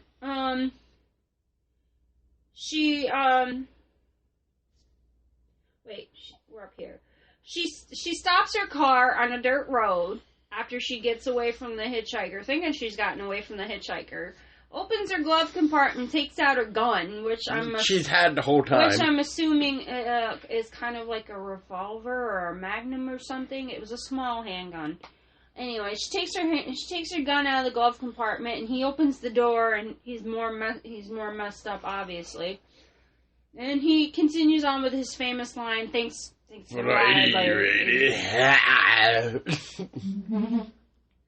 So she goes and she shoots him a couple times, shoots him in the face, shoots him through his hand. Chest, I believe. Chest, and he still isn't dead. Well, he's dead. He's just not dead. No. Yeah. Which kind of brings to our next point, which, Crystal, what did you think of this undead hitchhiker? Because me and Tessa were having a theory last night. We were like, well, is he a zombie? Or, like... some kind of undead being, or a ghost, or... Like, what are your thoughts? Like, what do you think the hitchhiker? I thought it was like... I think it was like a ghost or something. Because, there's so many urban legends of... people dying on roads and stuff, and their ghosts, their spirits haunt them highways and stuff like that. So I think that may have been his ghost coming back to, get her. Which, I'm gonna agree with that, with the ghost thing, just because as she's getting ambushed by the undead hitchhiker, the body is still there at the crime scene with, quote-unquote, her husband. Mm-hmm. I do like that he holds up the sign on one time that says, "You killed me." Yeah. I was like, oh man, he's getting salty now. Yep. Yeah, but she definitely did enjoy talking to herself a lot during this episode, like talking about, talking about how much it's going to cost to repair her car, stuff like that. Hey now. I talk to myself too every now and then. I think we all talk to ourselves, but not like this woman did. No, not like she did, but I have talked to myself pretty long one, but that was sometimes you need expert advice. Yeah. Anyways. During like this whole tale, she was thinking at certain points where... Who needs therapy when you got your own fucking self to talk to? Hey! That's right. Anyways. That's when you answer your own questions. Yeah, who knows you better than you, right? Anyways, getting back to it, she thinks at certain points when the hitchhiker disappears and you don't see him that it's all a dream and that she's hallucinating. And she talks about the car being in really bad shape and wanting to get home before her husband and trying to figure out an excuse if she does. Well, she's like, well, at least I have an explanation of why I'm late now because my car looks like shit. And so she gets home, gets into the garage. She goes to get out of the car. She opens the door, and then there's the hitchhiker underneath her car, all mangled up to shit. Thanks for the ride, lady. Thanks for the ride, lady. Thanks for the ride, lady. Gets up in her face and starts, mauling all over her. And Paul's trying to figure out how he killed her. And I was thinking that he, used, part of her, jewelry, her necklace or something, and, strangled her or something. On top of the carbon monoxide. On top of the carbon monoxide poisoning from the car, because the garage did close. Yep. While the car was still running. Which, come to... Her husband comes home from... Work, we'll just say for now. Opens the garage door to find her dead in her car holding the Dover sign that the hitchhiker was holding. Lo and behold, her husband was actually the guy that called in the hit and run that she did. And that is why he was late getting home. Yep. Because she had made a comment when she got home and she was pulling up to the house. She's like, he's not even here. He's late. First time ever, she said his name. She's like, Mr. So-and-so is late. Mm-hmm. And that was the reason why he was late, because he called in the hit and run that she did. Mm-hmm. So. I did like that when he found her, that she had the Dover sign hanging from her neck that the hitchhiker had. But yeah. So, I did like how she did get hers in the end, because she just basically hit this poor hitchhiker and ran. I'm sorry, but if you had done something like that in real life, you own up to what you did. You pay for, your crime or whatever you want to call it.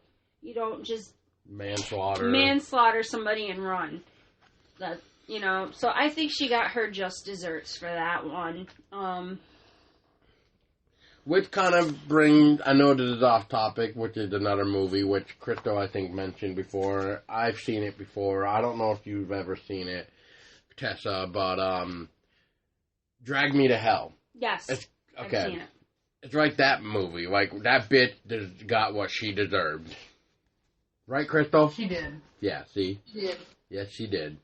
Alright, so, before I start this, cause this is really fun fact that we had, so, before I even start, Tessa, what did you find out yesterday, while you were looking up, like, names to make sure you had it, right? While I was, cross-referencing names and stuff for Creepshow 1 and 2, I had noticed that when I typed up in my browser, like, Creepshow, 2, that it came up with Creepshow 3 and Creepshow 4 in, options for browsing. I was like, wait a minute, what? And so I punched it in, and it pulled up Creepshow 3, and I was like, hey, babe, did you know that there was a third Creepshow? And his response was, no. He's like, what? So then, poor Crystal here, I saw her post about watching the first Creepshow again and stuff, and I'm just like, what did I say, Crystal, to you? I was just like, oh yeah, we just got done watching the 2. Oh, and by the way, did you know that there's a third? Poor Crystal had no idea that there was a third Creepshow. But I did not. But anyway,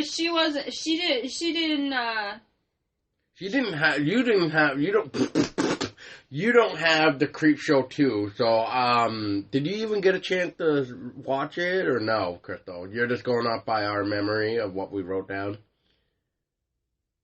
I watched some of it, like, bits and pieces, but, like, a lot of it was, like, from y'all's memory and from mine, from when the last time I watched it, which was years ago, like, just talking about it, like, kind of, like, sparked, like, memories of it, like, with Chief Woodenhead and stuff like that. Like, a lot of that just came back just, like, as memories and stuff. Yeah, same, because I didn't get to watch the DVD.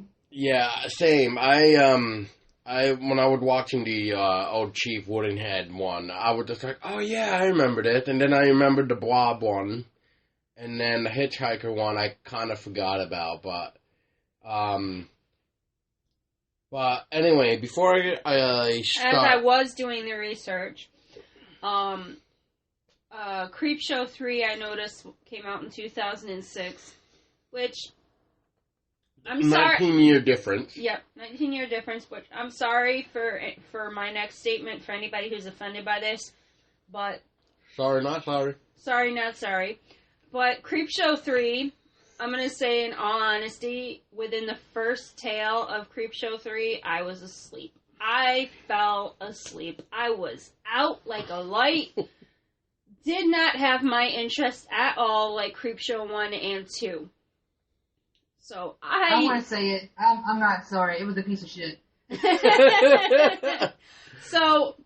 that right there should tell you. Crystal herself said it was a piece of shit. I fell asleep, so for anybody who has not seen Creepshow 3, you're not missing nothing. Don't watch it. No. My boyfriend, Paul here, he actually stayed up and finished watching it while I was asleep in his lap. And I took notes. And he took notes on it. So I'm going to pass the mic off to my boyfriend for this one. and he can tell you guys what he thought of Creepshow 3. Well, I'm going to start with you guys. So, before you fell asleep, hon, what did you remember about the first tale, which was, called, Alice?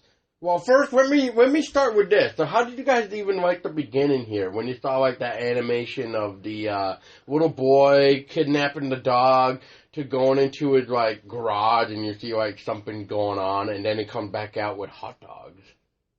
I was like, oh, poor doggy. What the hell did the dog do to you? I'm like, what an asshole. I was, so mad at the hot dog vendor. I'm like, you're a twisted, sick fucker. Crystal? At first, I thought I was watching the wrong thing. Yeah. Because of the animation. Was I was so like, cheesy and weird. That's so cheesy and just, third graders could do better. I'm like, what the hell is going on? Did I click on the wrong video? Yeah, that's what I thought. Which brings to my next point, which, when I saw that too, I was like, wait a minute, is there no creeper? So... There was no creeper. There was no creeper. So... Boo! Boo! Boo! Fucking boo! Anyway, so how could it be the creep show without the creeper? Exactly. You're so used to seeing the creeper within the first couple of minutes of each movie. You saw him in the beginning of the first creep show, in the window, and then you saw him in the beginning of the second creep show, in the back of the comic truck. Which he also shows up in the second one in the comic strip, talking to you about what the next tale is. Yeah, exactly. So what the hell is Creepshow without the creeper? Yeah. Yeah. So what brings into this? So the first tale I'm gonna say we had is called Alice. Crystal, do you remember that first tale? It's the one where it's Alice, with the remote control. You remember that? Yeah, I watched all that one. Yeah. Yeah. So, I'm going to have you take the mic for a minute to let you talk. What did you think of the first tale of this Creepshow 3, quote unquote? I really... Be honest. I don't know what to say about it. Yeah, just be honest. Just be honest. Just be brutally honest. It was garbage. The acting, to me, the 1980 versions had better acting than this one did. This one felt I don't know, just thrown together, someone had, it was not camcorder believable. And, recorded this in a driveway. It was not. Yeah. No. I mean, so before I let you continue, but you kind of hit what I would kind of put, but I put down very cheesy line, and that it was not believable. And I'm just going to say this, for being a 2006 movie, it was shitty. Like Crystal said, the 1980s acting was so much better than the 2000 acting. Which kind of brings into, kind of what me and Tessa talked about one time. Horror, what the fuck happened? Yeah, it's like the 80s of, the year of when we were born, in the early 90s and stuff. That was when, horror was horror. It was great. It was, classic, spot on. And then you get, higher up into the 2000s and shit, and you're like, what the fuck happened? I think technology is what happened. Because they were trying to try too much, I guess. Because they took something like Creepshow, and they turned it into garbage? Yeah, the first and the second one were awesome. They were amazing. Spot on. And then you get to the third one, and, like Crystal says, garbage. It was shit. Straight up shit. It's like, what the fuck happened? But the whole thing was the story had no coherency at all. She hated her town, and her neighbors were weird, and she hated her town, and she hated her brother, and she hated her town, and I was like, is that all you can say, that you hate your neighborhood, or where the hell you are? You want to go to the mall, you hate your neighborhood. You want to go to the mall, you hate your neighborhood. And I'm like, say something different than, are we still going to the mall, and then I hate my neighborhood. Well, I mean, how about the whole part when she finally gets into the house and her family's there. And then it's just like the brother saying something about like, oh, she's on her diet. Like, something about like being fat. And then the father's like, fat? Who's fat? Blah, blah, blah, blah, blah. And then it's just like, then the grandma says something about her. Oh my God. That's actually. Grandma made me laugh though. Yeah. After I saw the black family in reality, the African American family in reality, I passed out. That's where Creepshow 3 lost me. I was like, okay, I'm just gonna snuggle up to my boyfriend. I'm just gonna go to sleep.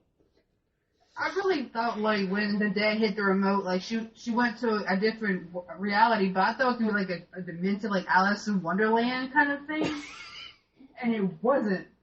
It was just rehashed of the same shit she'd been through with different multicolored, like, they had a Hispanic family, an African-American family, what else did they have? All these different ethnicities. It was just different type of families.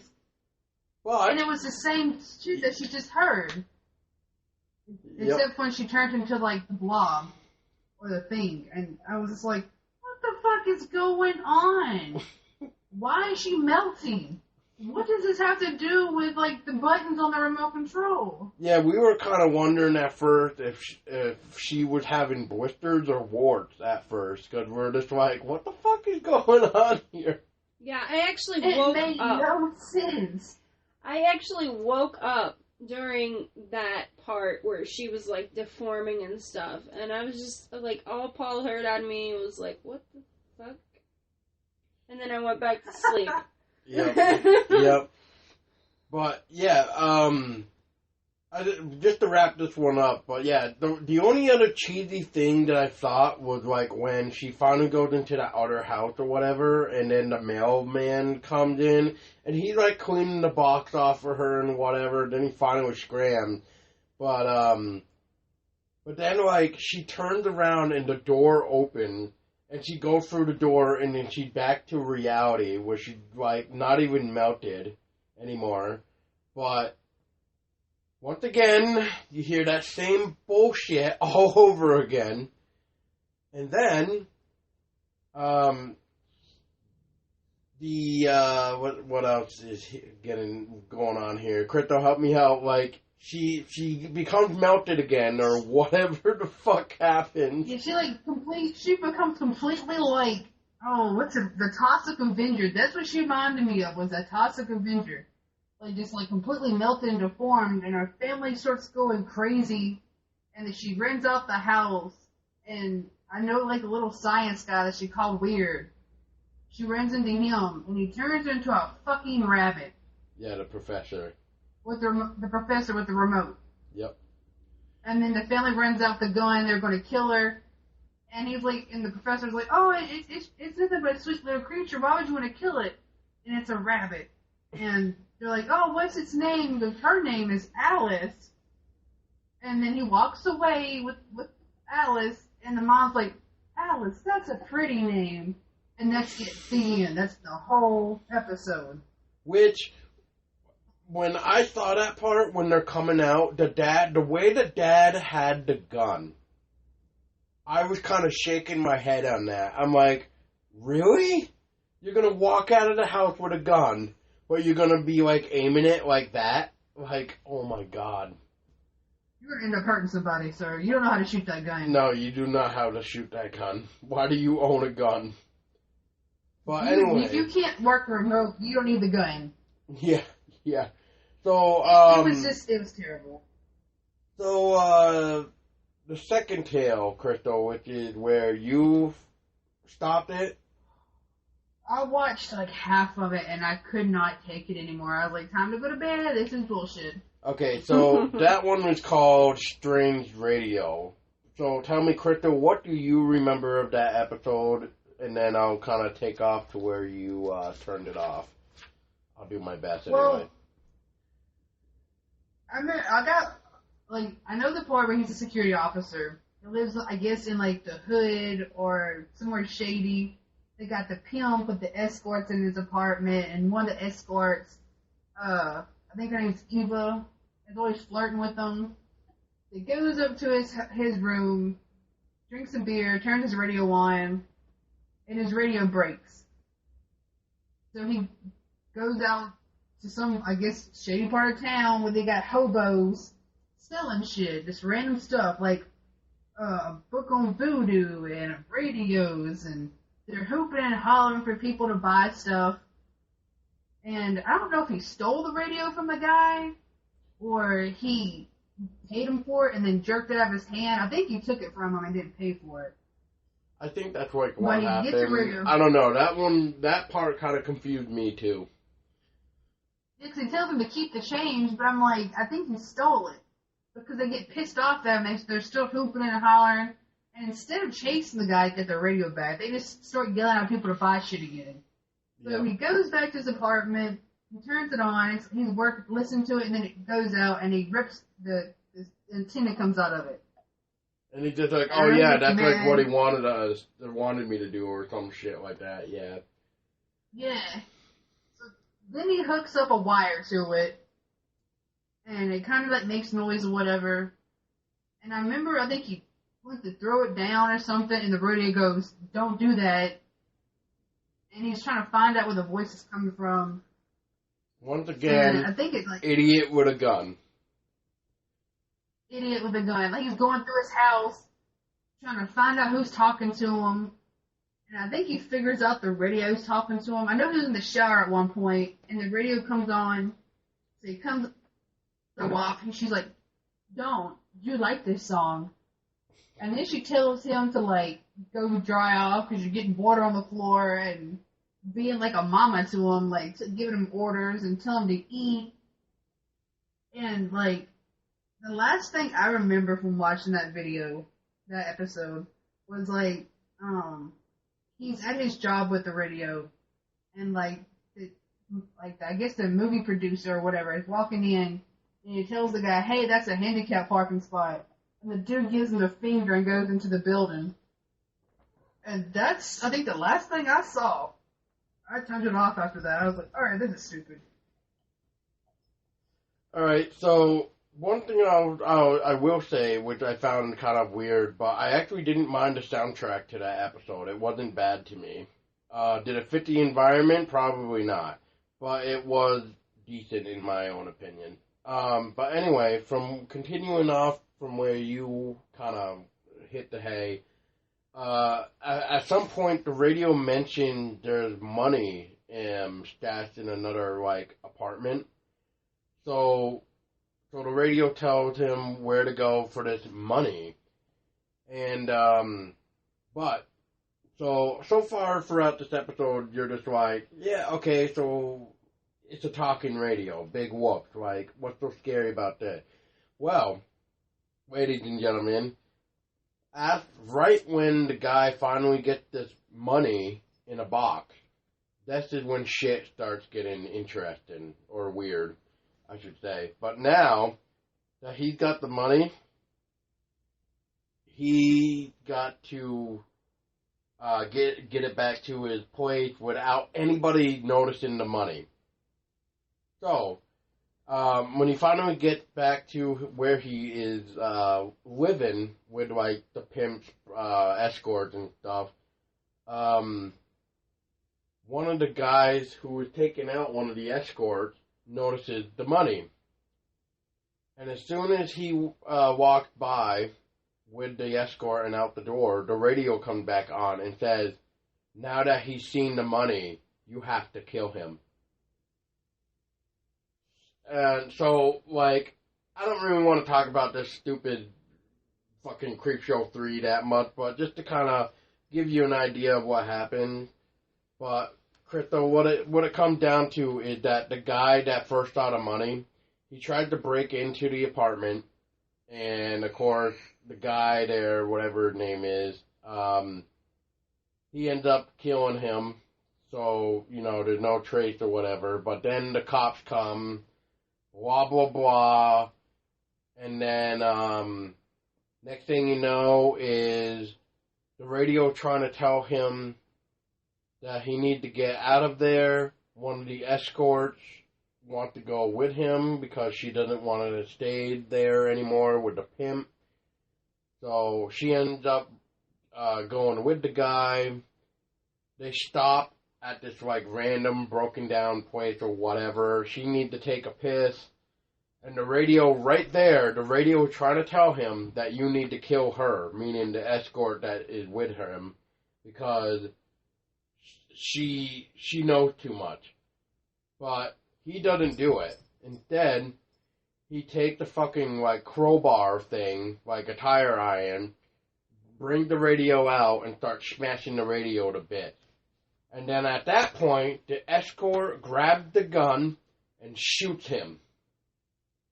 Then the escort grabs the money, goes to almost take off. She gets shot.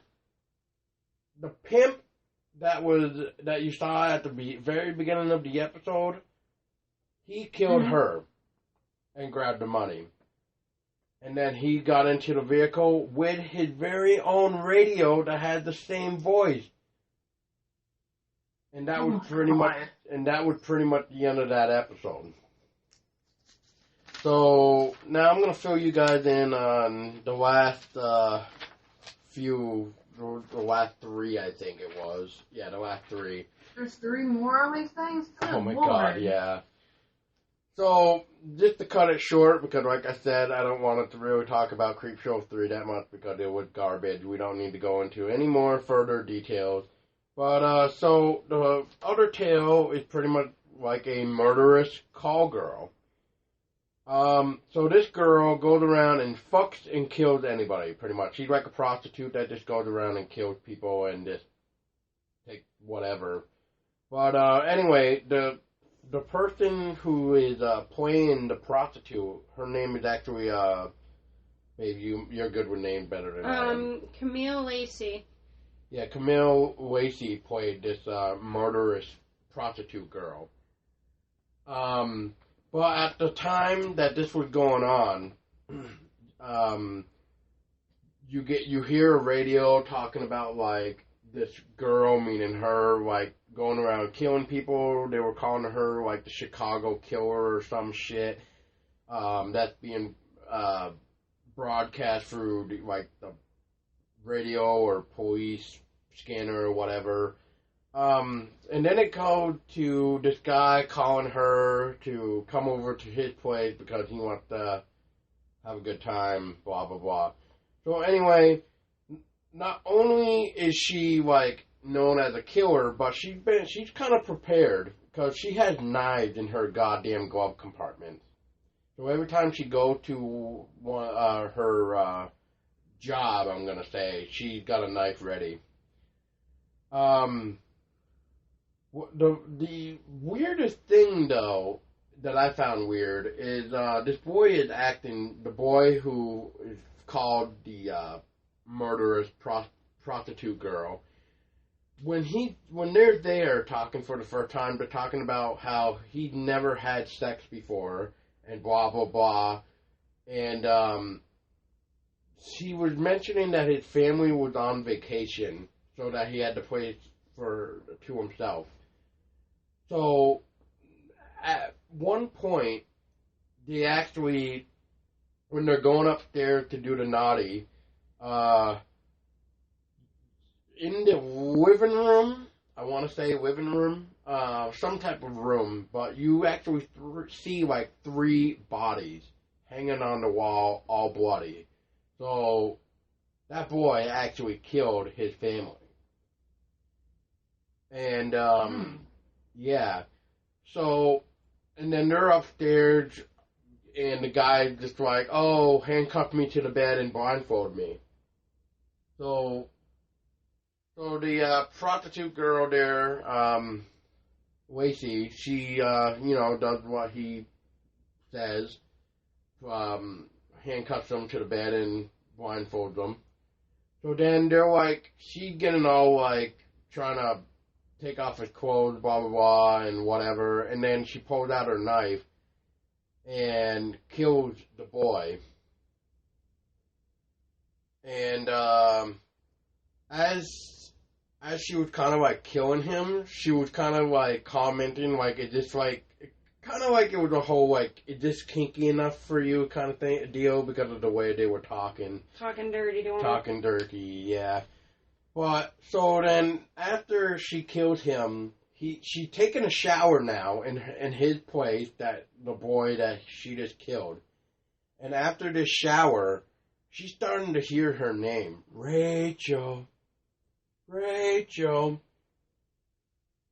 And she goes back into the bedroom where she just killed the boy. The boy comes back to life as a monster and killed Rachel. Oh boy. That was pretty much that episode right there. The next episode was called Engagement. So, Crystal, you remember the Alice episode with the professor who turned Alice into a rabbit? Uh-huh. This was his episode. So... Oh, because at one point she is talking about, oh, he's getting engaged. Or he's getting married, gross, or something like that, yeah. Yeah. So, this guy is known to create weird shit. Like, they had some flashbacks where, like, he, made, like, a fruit explode or something, and then, like, he had, like, a kid go into a car, and he was just, like, as a pun, he was just like, kids don't know how to drive these days, and then he pulls out a remote control and starts, like, taking control of the car that the boy or teenager, whoever is driving the car, he takes control of the car and crashes it, so he goes upstairs into his place like nothing ever happened. But then... So, one thing I did notice about this episode, though, is that his wife, quote-unquote, had a very annoying voice. I'm actually surprised I could sit through this, but knowing me, I have to finish what I start. I know it's just something stupid like Avatar. I could not just do it. I had to stop that movie. But, anyway, to continue... So he invited like two of his favorite students because the professor was like a teacher of some sort.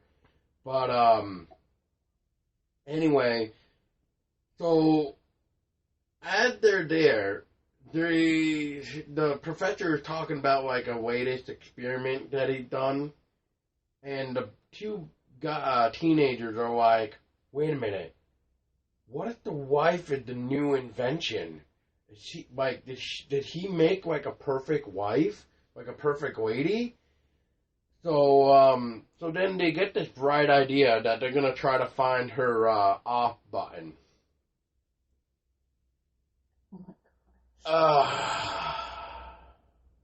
Okay, so this is where the interesting part comes in. So as they're trying to find the wife's off switch, they grab like a screwdriver and a couple other things. And then at this point in time, the wife, or soon-to-be wife, I should say, she's trying to be nice and offer the boys like stuff to eat and stuff, but at one point she needed their help. So the boys are like, "No, well, let's give you a hand." So one of the boys, like, get ready to knock her out with whatever he grabbed. And as they knocked her out, that's when they're trying to find the off button. She is not a robot. There's blood flying everywhere. But the boys think that it's his new experiment. They thought it was so realistic. And then finally, one of the boys finds like this scrapbook thing, and that's when they're just like, "Oh shit." So pretty much the episode is like these two teenagers wanted to prove to the professor that, "Oh, we figured out what your new thing was," without him telling him it, because he thought the wife was the new experiment, and yeah. So they clean up the place and put like the body in the refrigerator, her head and arm in like the oven, and like a couple other hands and stuff in the other cupboards and cleaned off the blood and whatever. And then, yeah, that was the end of that episode. And then the final episode was called Ghost. It was about a doctor who was a complete jackass to his patient and to the homeless guy. Because all the homeless guy wanted was something to eat. So the doctor goes, and I know I mentioned it to you guys already because this is the reason why I was asking you guys about it. But the hot dog stand comes into play on the final episode. So, the hot dog stand is there. He gets a hot dog from the hot dog stand, drops it on the ground, picks it up, gives it to the homeless guy. Homeless guy chokes on it and dies. So now, the homeless guy is now going to be haunting the doctor. But, before he does, all this shit is going on with the doctor, like all these patients, he's late all the time now. Like, it's a free clinic where you can go in for free, blah, blah, blah, free clinic. And he's, once again, a jackass to everybody. Like, his first patient, I remember, like, an old lady having trouble to see, and he was a jackass to her even. Like, saying, like, she should get, like, an eye dog and all this other stuff, which is just too mean for an old lady to hear. But, to get on with it, the doctor actually then starts becoming a pillhead because he's starting to see the homeless the homeless guy's ghost. And, this is where it starts getting interesting. Near the end, though, the stories start to come together. Like, all the stories that you just watched comes into play. Like, the homeless people where the guy bought the radio, they're in this one. Alice's parents are even in this one. Like, it just ties in almost all the stories, which I thought was kind of clever. And, so the professor now is married. Alice's family think that the professor is sick because, the whole, like, Alice thing. And then, at the end of it, the hot dog man is the creeper. The hot dog man was the creeper for a Creepshow. So the creeper's actually in it. Kind of. Like, they did some weird effect, but pretty much the hot dog guy was the creeper. What it comes down to. So, yeah, so as a finale, would you, you guys already said it, but would you guys recommend it? No. No. Definitely not. If I fell asleep during it, that's like more than enough of an opinion to say, oh, I probably shouldn't even waste my time and watch this if one of the hosts of Everything Horror fell asleep during it. And Crypto, you made it to at least halfway of the second one before you said, fuck this shit. Pretty much. I was just like, I can't. I actually had ordered it off Amazon. I was so excited. They had Creepshow 3. I ordered the DVD of Creepshow 2 and 3, and then I watched half with the first episode and a half of it, and I went back to Amazon and canceled my order for the third one. I was like, nope, cancel order. Yeah, I put it in my wish list, and I think I'm going to be taking it back out. But, what was I going to say for the finale? Oh, babe, this is your thing. What else did you find out when you were searching? Oh, I found out that they were actually working on a Creepshow 4 in 2007, but they canceled it. Like, they didn't go through with it. It never made production. Probably for the best. Yeah. After 2, they should have just stopped anyways, because 1 and 2 were awesome, and then 3 was just complete garbage. Garbage, yeah. Like, I mean... I do know something, though. I don't know if you guys know. Have y'all seen the Tales from the Dark Side movie? Yeah, I loved it. Yep. It was amazing. Okay, that's actually... It's not official, but that's actually supposed to be Creepshow 3. I could see that. Like, Yeah. Tom Savini and them actually said that that's the true Creepshow 3. I could see that. That was freaking awesome. I love that. That would have been a great Creepshow 3 if it were official. But yeah, that would have been really good. Because I'm trying to remember It's been now. a hell of a lot better than what it's now. Oh, that God, one had, like, yeah. the Hellcat. What else did it have? That I know it's the cat one. And a couple others. The but gargoyle, that's the pretty much- gargoyle love story Yeah. one. I love that one, the That Gargoyle was my love story. favorite. And Yeah, then that they was had the my favorite. Hellcat. The Hellcat one, I was kind of like, holy shit. At. Yeah. What else was Hated it? the old man, or the old man hated the cat. Yeah.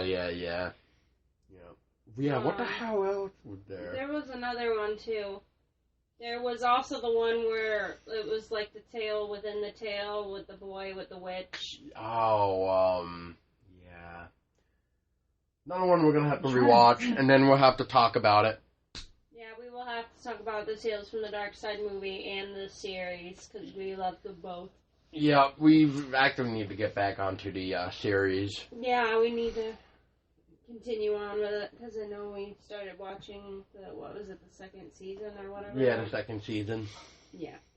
So yeah, Crystal, if you don't have the Tales from the Dark Side series, I would recommend going to like Walmart and trying to find it, because that's where I found mine. Because it's really good, and it brings back a lot of nostalgic Yeah, it does. memories. Oh God, it does. Does it? I need to go get them.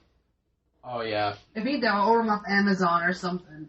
Yeah, I need to get 'em. you'll find it somewhere, but I found mine at Walmart for like $30 for all 4 seasons, so. That ain't bad at all. No. But yeah, so does anybody else have anything to say about this Creepshow episode before we call it? There's one thing we didn't talk about in the Creepshows.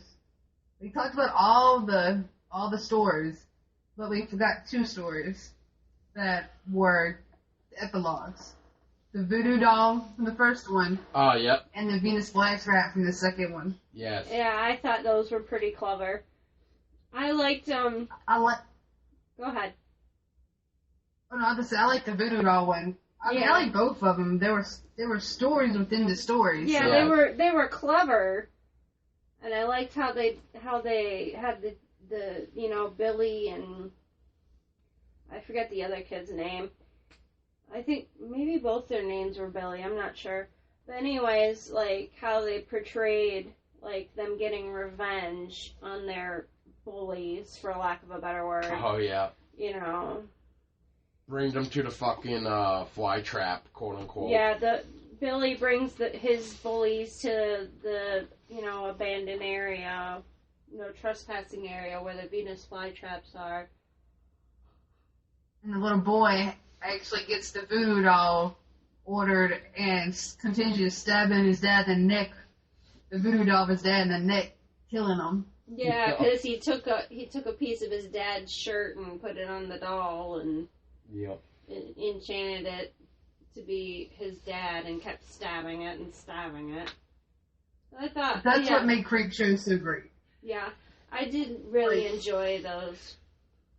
Both of them, they were both good. That's like So, I was telling him, hey, there's stories within stories. So I mean, it's like you got more than the 3 or the 4. You got like an extra one. It's like a bonus story within it. Since we're talking about movies with like stories within stories, maybe you should check out Tales of Halloween, Crystal. Oh, you would like that. Netflix has it because it's like Creepshow. It has stories within stories.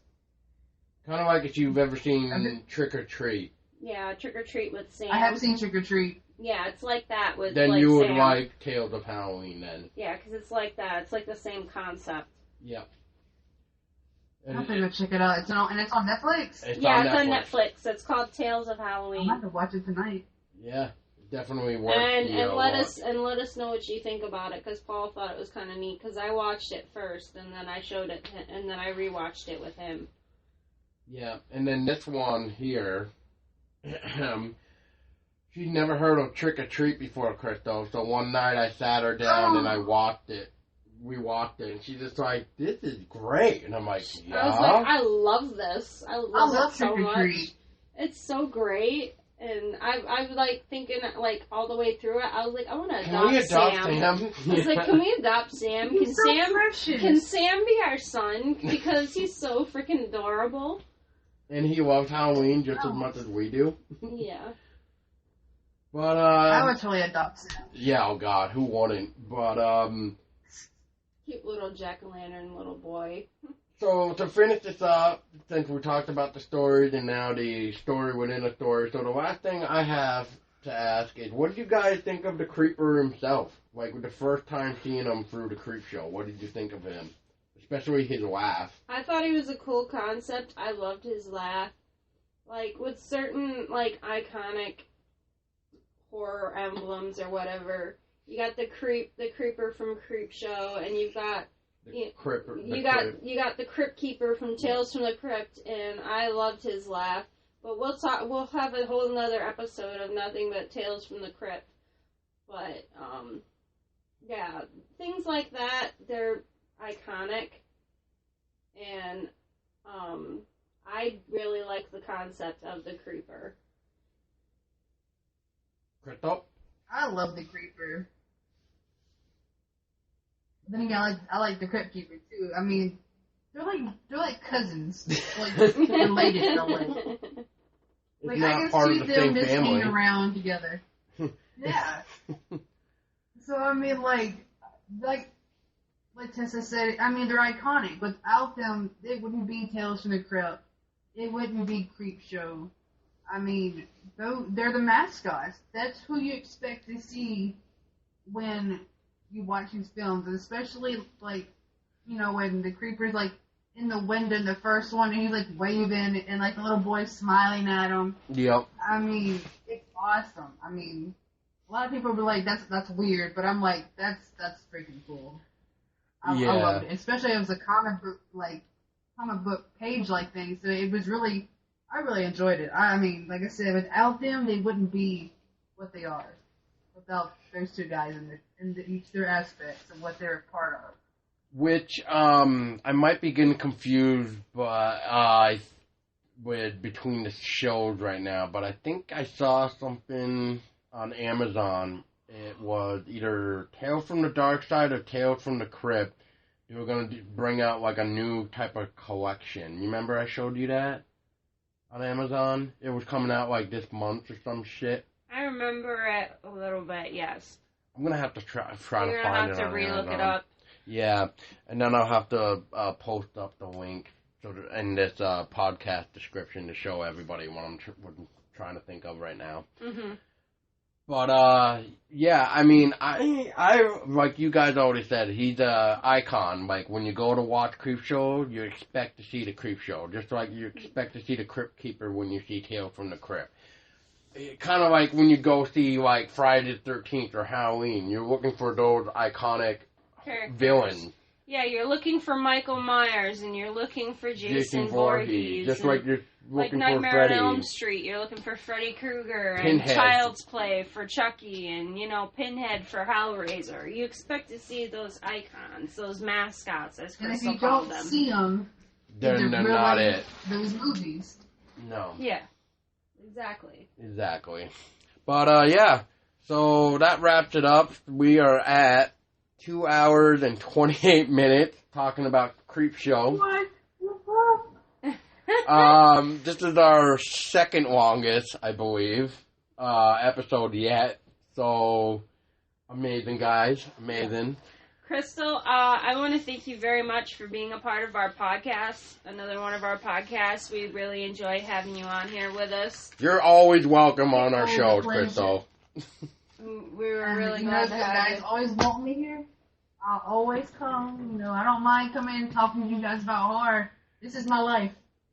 So, I mean... And We'll it's ours definitely- too. We'll definitely have to have you on our podcast when we do Tales from the Crypt and Tales from the Dark Side. We'll definitely have to have you on those for sure, and any other ones that we can think of. Yeah.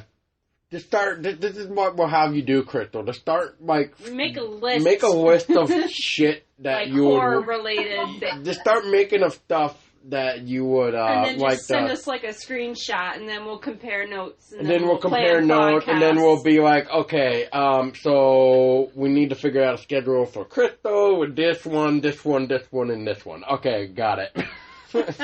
I'm totally down for the Tales of the Crypt and Tales of the Dark Side and a Halloween one. I'm down to do them 3. Yep. Okay, Yep. you got it. You got it. And hey, if you ever want to do one about like a Ouija boards, or I think I sent you the link to the one about the VHS game that you could play that had the gatekeeper on it. Oh, yeah. If you ever want to do a podcast about that. Oh my god. Like do one about... That's another old school thing right there. Bring back some memories, but I mean... Oh I'll yeah. see what I can dig up in my horror relics, and I'll let you guys know. Awesome. Definitely. But yeah, on that note, this is Paul Doskiv, one of your favorite hosts, if not my memorable one. And I'm Tessa Baker, your other host of Everything Horror. And The schmexy host. the schmexy host. Thank you guys for listening, and this concludes our podcast for Creepshow. Wait. So, Crystal, what is the name of this episode? What is the name of it? Because you thought of it. Creepytales of Horror. Creepytales of Horror, that's right. Alright, so as you were saying, babe? Well, listeners, this concludes our podcast for Everything Horror, for Creepytales of Horror. And stay scary.